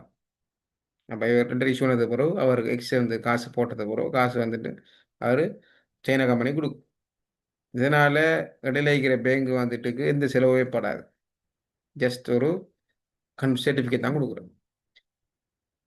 அவ எப்போவா இருந்தாலும் outlay of fund may take place in the event of development of commitment to the issuing bank. பாருங்க இப்போ எக்ஸ் வந்துட்டு கொடுத்த காசை அந்த காசை கொண்டு அங்கே கொடுக்குறேன். ஜஸ்ட் என்னது இவர காசை கொடுக்குற இல்லை, இவருக்கு தர காசை இவருக்கு கொடுக்குற அப்படி. நான் fund based activities can be following type. இப்போ பாருங்க மர்ச்சன்ட் பேங்க்குங்கிறது வியாபார வங்கிகள் சொல்லுவாங்க. வியாபார வங்கிகள் சொன்னால் இவங்க மேனேஜிங் கேபிட்டல் இஷ்யூஸ். இப்போ நிறுவனம் இருக்கு, அந்த நிறுவனத்தில் 80% கடனாகவும் 20% உரிமை உரிமையாகவும் இருக்கு. ஒர்க்கிங் சரி நாட் ஒர்க்கிங் இல்லை, அது கேபிட்டல் ஸ்டாக்ஸ் சொல்லுவாங்க, மூலதன கட்டமைப்பு. இந்த மூலதன கட்டமைப்பு அந்த நிறுவனத்துக்கு பிரச்சனை இருக்கு. லாபம் அளிக்கிற காலங்களில் இதன் மூலமாக நிறைய பெனிஃபிட் அடைஞ்சாலும் காலப்போக்கில் அந்த சீசனுகள் அல்லது மந்த வியாபாரம் பொருளாதார மந்தம் ஏற்படும் போது பாரிய பிரச்சனை ஏற்படுது. அப்போ இப்படியான சந்தர்ப்பங்களில் எப்படி அந்த கம்பெனியோட மூலதன கட்டமைப்பை மாற்றலாம்னு சொல்லி ஆலோசனைக்கு போகிறேன் இமேஜினிங் பேங்க். அல்லது இந்த வங்கிகள் அல்லது கம்பெனிகள் தானே இப்படியான கம்பெனியில் வந்துட்டு இந்த ஷேர்ஸை இஷ்யூ பண்ணணும், மேலதிகமாக மூலதனங்களை திரட்டணும் சொன்னால் அவங்க என்ன செய்வாங்கன்னா மர்ச்சன்ட் பேங்க்கு போவாங்க. அந்த மர்ச்சன்ட் பேங்க் அவங்களுக்கு அப்படி அந்த இஷ்யூஸ் தானே டிபெஞ்சர் இஷ்யூ பண்ணுறது, அது மாதிரி ஷேர்ஸ் இஷ்யூ பண்ணுறது அப்படின்னு செயற்பாடுகள் ஈடுபடுவாங்க. அது மாதிரி ப்ராஜெக்ட் அட்வைசரி சர்வீஸ்.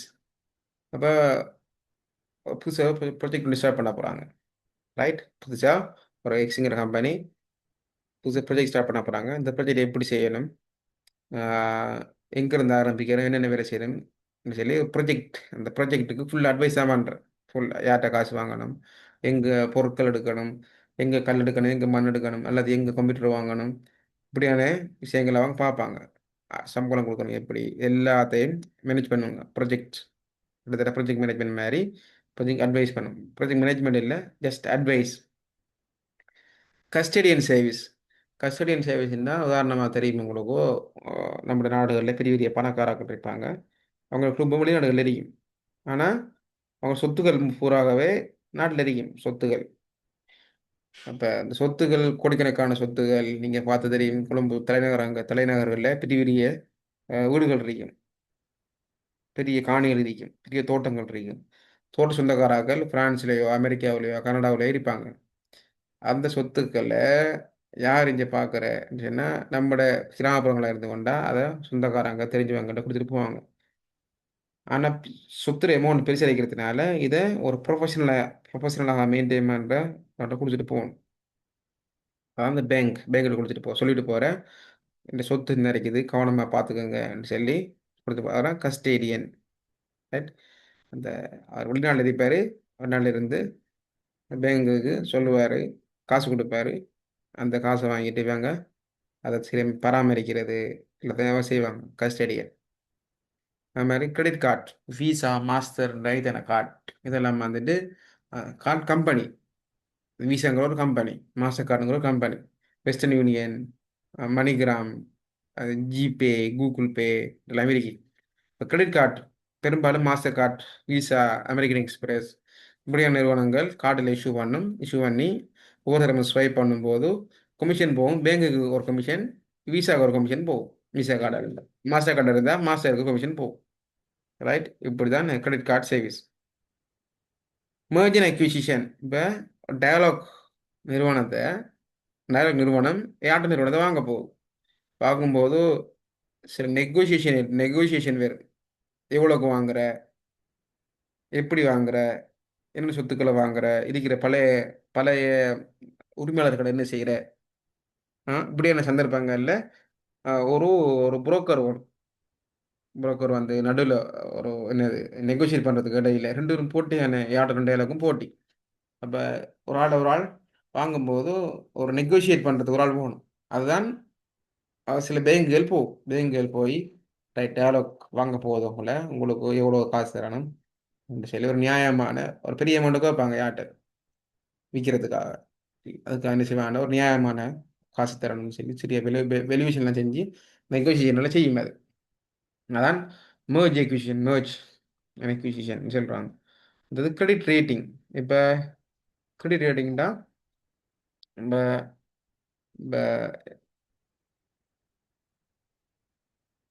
சில கம்பெனி இருக்கும். இந்த கம்பெனி இப்போ 2022ஆம் ஆண்டு காலப்பகுதியில் பார்த்தீங்க, ஸ்ரீலங்கா கவர்மெண்ட் அந்த கிரெடிட் ரேட்டிங்கில் மிச்சம் வீக் ஆகிட்டு வீக்குன்னு சொன்னால் இப்போ இலங்கை ஆட்டை கடன் கட்டு போனாலும் யாரும் கடன் கொடுக்க மாட்டான் அந்த டைமில். ஏன் கடன் கொடுக்க இயலாண்டா நிறுவனம் சரி அந்த இலங்கை அரசாங்கம் வந்துட்டு வங்குரோத்திலே அடைஞ்சிட்டு யாருமே கடன் கொடுக்க மாட்டாங்க. கடன் கொடுத்தா காசு திருப்பி வாரது மிகவும் சந்தேகம். அப்படியான டைம் அப்போ அந்த டைமில் கிரெடிட் ரேட்டிங் இருக்குது, ஃபிட்ச் ரேட்டிங் இருக்குது, எஸ்என்பி ரேட்டிங் இருக்குது, இப்படி triple A entry triple A, அது டபுள் ஏ, அடுத்தது A, triple B, 2B, B, B minus எல்லாம் இருக்கும். சில நிறுவனங்கள் ஏ ப்ளஸ் இருக்கும், சில நிறுவனங்கள் ஏ, சில நிறுவனங்கள் B, B plus, B minus எல்லாம் இருக்கும். இந்த ஏ ப்ளஸ் சொன்னால் அது என்னது கிரெடிட் ரேட்டிங்கில் மிச்சம். இப்போ காசு கொடுத்தா உடனே 100% காசு திரும்பி வரும் என்று சொல்லி சொல்கிற அளவுக்கு இருக்கும் அந்த பேங்க் வங்கி எல்லாம் நிறுவனங்கள் இருக்கும். அப்படி நிறுவனங்கள் அப்போ இப்போ உதாரணமாக இப்போ யாருக்கு கடன் கொடுக்கலாம், கடன் கட்டு யாராவது கடன் கட்டு வரும்போது யாருக்கு நம்ம கடன் கொடுக்கலாம்ங்கிறத தீர்மானிக்கணும் இல்லையா? இப்போ ஒரு ஆள் போகிறார், இப்போ ஒரு தனி இண்டிவிஜுவல் ஒரு ஆள் பேங்குக்கு போகிறாரு, பேங்கு பேங்குக்கு போகிறாரு, பேங்கு போய் லோனுக்கு போகிறார். பேங்க் லோன் போகும்போது இப்போ இந்த பேங்க் வந்துட்டு இவரை பற்றி படிக்கும். சரியான இவரை பற்றி, இவர் யார், இவர தொழில் என்ன, இவர் என்ன பிஸ்னஸ் பண்ணுறாரு, எவ்வளோ சொத்து இருக்குது, இவர் குடும்ப பின்னணி என்ன, எல்லாம் தேடும். தேடி இவருக்கு லோன் கொடுக்குற இல்லைன்னு முடிவு எடுக்கும். ஆனால் கம்பெனியை பொறுத்த வரையில் இப்படி பேங்குகளுக்கு ஆராய்ச்சி செய்கிறது கஷ்டமாக இருக்கும். கம்பெனி ஒன்றி ஏங்கிற கம்பெனி ஒன்றி இப்போ ஏ கம்பெனி என்ன செய்ய முடியும்னா கிரெடிட் ரேட்டிங் சில ரேட் பண்ணுற சில கம்பெனிகள் இருக்குது. ரைட், அது Fitch rating, standard and poor, இந்த மாதிரி எஸ்என்பி, அது மாதிரி சிடி கம்பெனி மாதிரி அவங்க இந்த ஏங்கிற கம்பெனியை வந்து பார்த்து ரைட் நீங்கள் ஏ ஏ கிரேடில் இருக்கீங்க சர்டிஃபிகேட் கொடுக்கும். இந்த ஏங்கிற சர்டிஃபிகேட்டை எடுத்துகிட்டு போய் இந்த சர்டிஃபிகேட் எடுத்துகிட்டு போய் பேங்க்கு கொண்டு போவாங்க. பேங்க் வந்துட்டு திருப்பி இந்த கம்பெனியை பற்றி நீங்கள் டீட்டெயிலாக படிக்க தேவையில்லை. சரியானே? ஏன்னு ஏற்கனவே ஒரு ஆள் கொடுத்திருக்காரு, சர்டிஃபிகேட் கொடுத்திருக்காரு, இவர் நம்பகத்தன்மையான ஆள்னு சொல்லி. அப்போ பேங்க் வந்து உடனடியாக இவருக்கு காசை லோன் கொடுக்கும். ஆனால் இன்னொன்று வைங்கிற கம்பெனி இருக்குது, வேறு ரேட்டிங் எடுத்து போனோட வேறுக்கு சி ரேட்டிங் இருக்கு. அப்போ இந்த கம்பெனி வந்துட்டு இந்த பேங்க்குக்கு போய் லோன் எடுக்கும்போது பேங்க் கடுமையாக யோசிக்கும், இவர் கடன் லோன் கொடுக்கலாமா இல்லையா. அப்படி லோன் கொடுக்குறாலும் இவருக்கு வட்டி கூட வச்சு தான் கொடுக்குமே இருக்கு. என்ன ரிஸ்க், கடன் கொடுக்குறது ரிஸ்க். ரிஸ்க் எடுத்தால் பேங்க் கடன் கொடுக்கும். அதனால் அதனால் என்ன செய்யும் இந்த கூட வட்டி கொடுக்க வேண்டியிருக்கும். இதுதான் நடந்தது ஸ்ரீலங்காவில். ஸ்ரீலங்கா கவர்மெண்ட் வந்துட்டு இந்த பண கஷ்டம் வைக்கிற காலத்தில் சைனாவுக்கு தான் போனேன். சைனா தான் கடன் கொடுக்க ரெடியாக இருந்துச்சு. ஏன்டா சைனோட நோக்கம் வந்துட்டு இலங்கைக்கு கூடுதலான கடனை கொடுத்து அந்த நாட்டை அடிமைப்படுத்துகிற அந்த திட்டத்தில் தான் சைனா.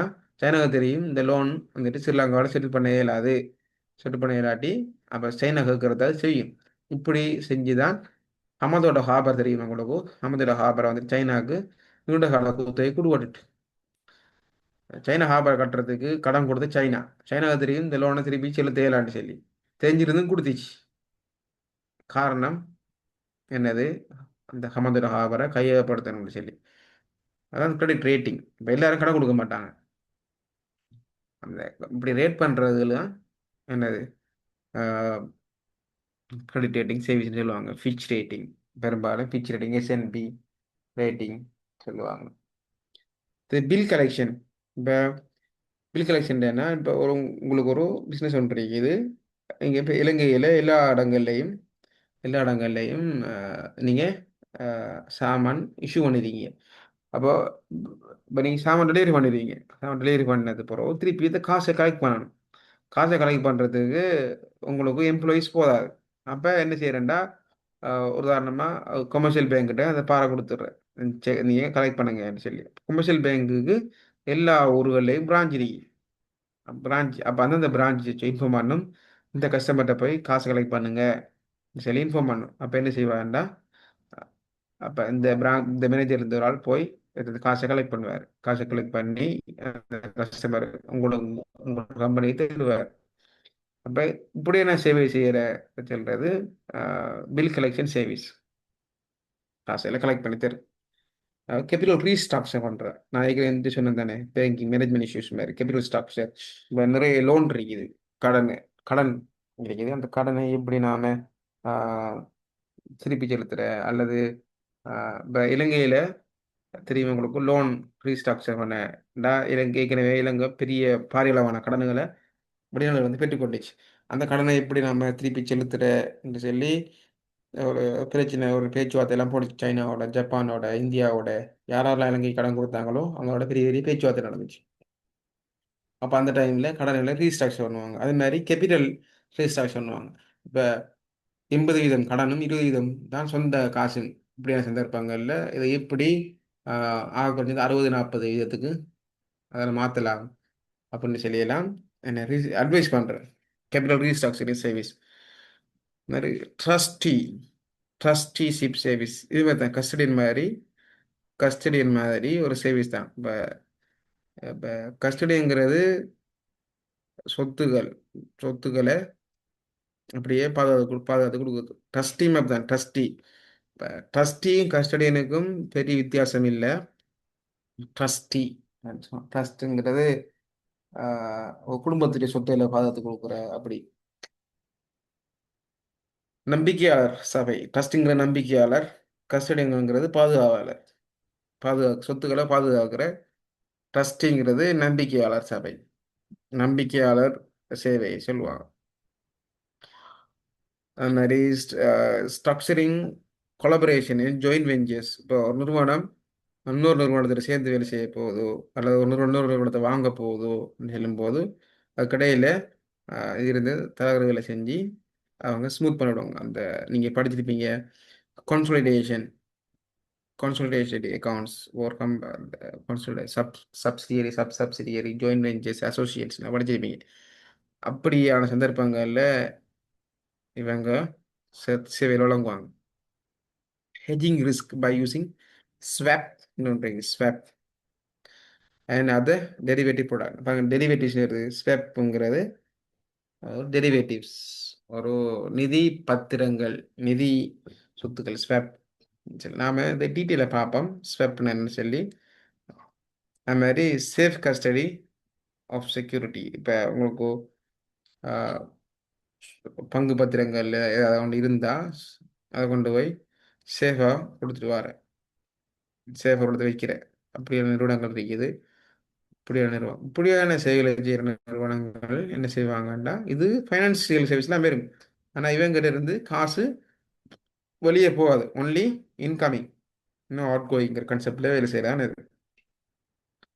அது மாதிரி அடுத்து 3வது கிளாசிஃபிகேஷன் ஆஃப் ஃபைனான்சியல் சர்வீஸ். இதில் வந்துட்டு இது எப்படி பேசிஸ் ஆஃப் எந்த அடிப்படையில் சொன்னால் basis of service offering to particular குரூப்னு சொன்னால் சில நிறுவனங்கள் எப்படி அந்த கம்பெனியாக இருக்கும், ரைட், கம்பெனியாக இருக்கும். சில குரூப் வந்துட்டு இண்டிவிஜுவல்.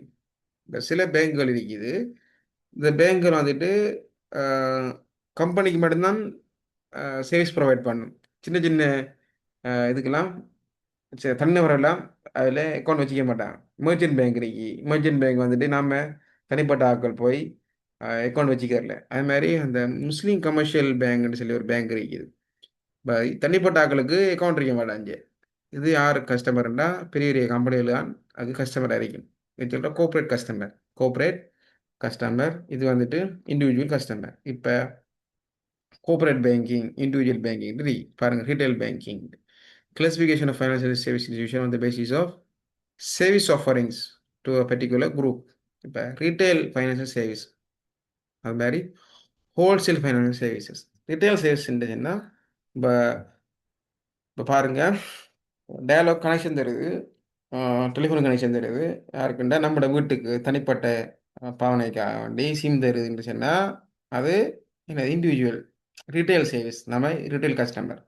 இப்போ டேட்டா சிம் பாவிக்கும். இப்போ டேட்டா சிம் பாவிக்கிறதுக்கு வாட்ஸ்அப், இந்த மாதிரி என்னது ஃபேஸ்புக், எல்லாமே நம்ம யூடியூப்லாம் பார்ப்போம்.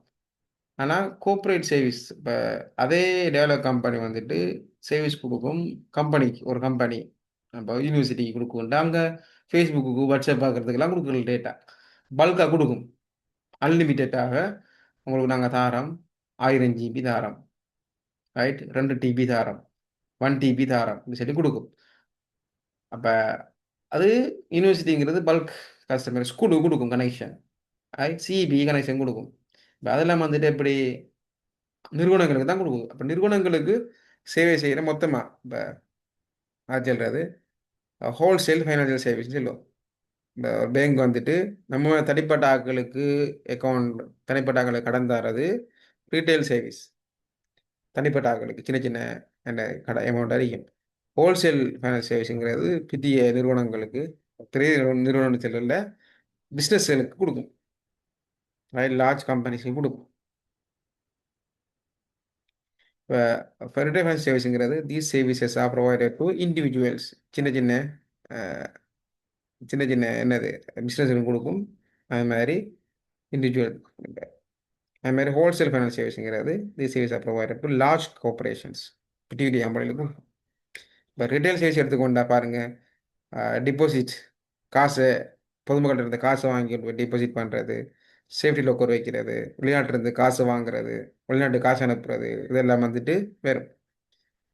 அது மாதிரி லோன் எடுக்கிற லெண்டிங், பரவங்க லோன் எடுக்கிறது, இன்வெஸ்ட்மெண்ட் ஆஃப் ஃபண்ட் இந்த ஸ்டாக் மார்க்கெட், மியூச்சுவல் ஃபண்ட். இப்போ என்னது மியூச்சுவல் இன்சூரன்ஸ் கம்பெனிஸ் எல்லாம் வந்துட்டு என்ன செய்கிற இதெல்லாம் வந்துட்டு கஸ்டமர், சாதாரணமான கஸ்டமருக்கு சில சர்வீஸ். இன்சூரன்ஸ், சில இன்சூரன்ஸ் கம்பெனிஸ் இருக்குது, அது பெரிய ஷிப்பிங் கம்பெனி, பெரிய பில்டிங், அதில் மட்டும்தான் இன்சூரன்ஸ் பண்ணுறேன். நம்ம தனியாக வீட்டு வைக்கிற சோலார், மோட்டர் சைக்கிள், கார்லாம் இன்சூரன்ஸ் பண்ண மாட்டேன். அப்போ ரைட். அப்படின்னு அப்படிப்பட்ட பெரிய நிறுவனங்களுக்கு செய்கிற, சேவை செய்கிற பெரிய நிறுவனங்களுக்கு மட்டும் சேவை செய்கிற நிறுவனங்களை தான் நாம் கோஆப்ரேட் ஃபைனான்ஸ் சர்வீஸ் சொல்லுவோம். இப்போ பார்த்தா தெரியும் எக்ஸெப்ட் ஆஃப் டிபாசிட்ங்கிறது என்னது. டிபாசிட்டில் பல்வேறு வகையான டிபாசிட் இருக்குது. ஃபிக்ஸ் டிபாசிட், நிறைய டிபாசிட் இருக்குது. சேவிங் அக்கௌண்ட் டிபாசிட் நிறைய இருக்குது. லெண்டிங்கிறது கடன் கொடுக்குறது, கடன் வாங்குற, கடன் கொடுக்குறது.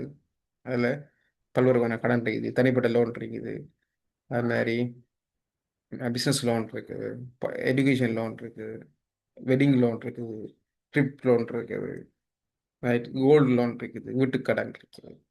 இப்படியான லோனுகள் இருக்கு. இப்படியே லோனுகள் யாரு கொடுப்பான்னா யாருக்கு, அதாவது தனிப்பட்டவர்கள் தான் கொடுப்பாங்க. அது மாதிரி இன்வெஸ்ட்மெண்ட் அட்வைஸுகள், இப்போ ஷேர் மார்க்கெட்டில் இன்வெஸ்ட் பண்ணுற சின்ன சின்ன ஷேர் புரோக்கர் இருப்பாங்க, அவங்க கொடுப்பாங்க தனிப்பட்ட ஆட்களுக்கு. ஆனால் அதே இன்வெஸ்ட்மெண்ட் அட்வைஸ் வந்துட்டு பெரிய இன்வெஸ்ட்மெண்ட் கம்பெனிஸ் இருக்குது. ஹெச்என்பி இன்வெஸ்ட்மெண்ட், ஹெச்என்பி இருக்கும், கொமர்ஷியல் பேங்க் இருக்கும், அது பெரிய இன்வெஸ்ட் பண்ணும் ஷேர் மார்க்கெட். அதில் இது வேறு மியூச்சுவல் ஃபண்ட் சர்வீஸ் எல்லாம் இருக்கு. மியூச்சுவல் ஃபண்ட் என்னன்னு சொல்லி நான் வழங்கப்படுத்திக்குது. நாம் இதோ இதோட நம்ம நிப்பாட்டுவோம் கிளாஸை.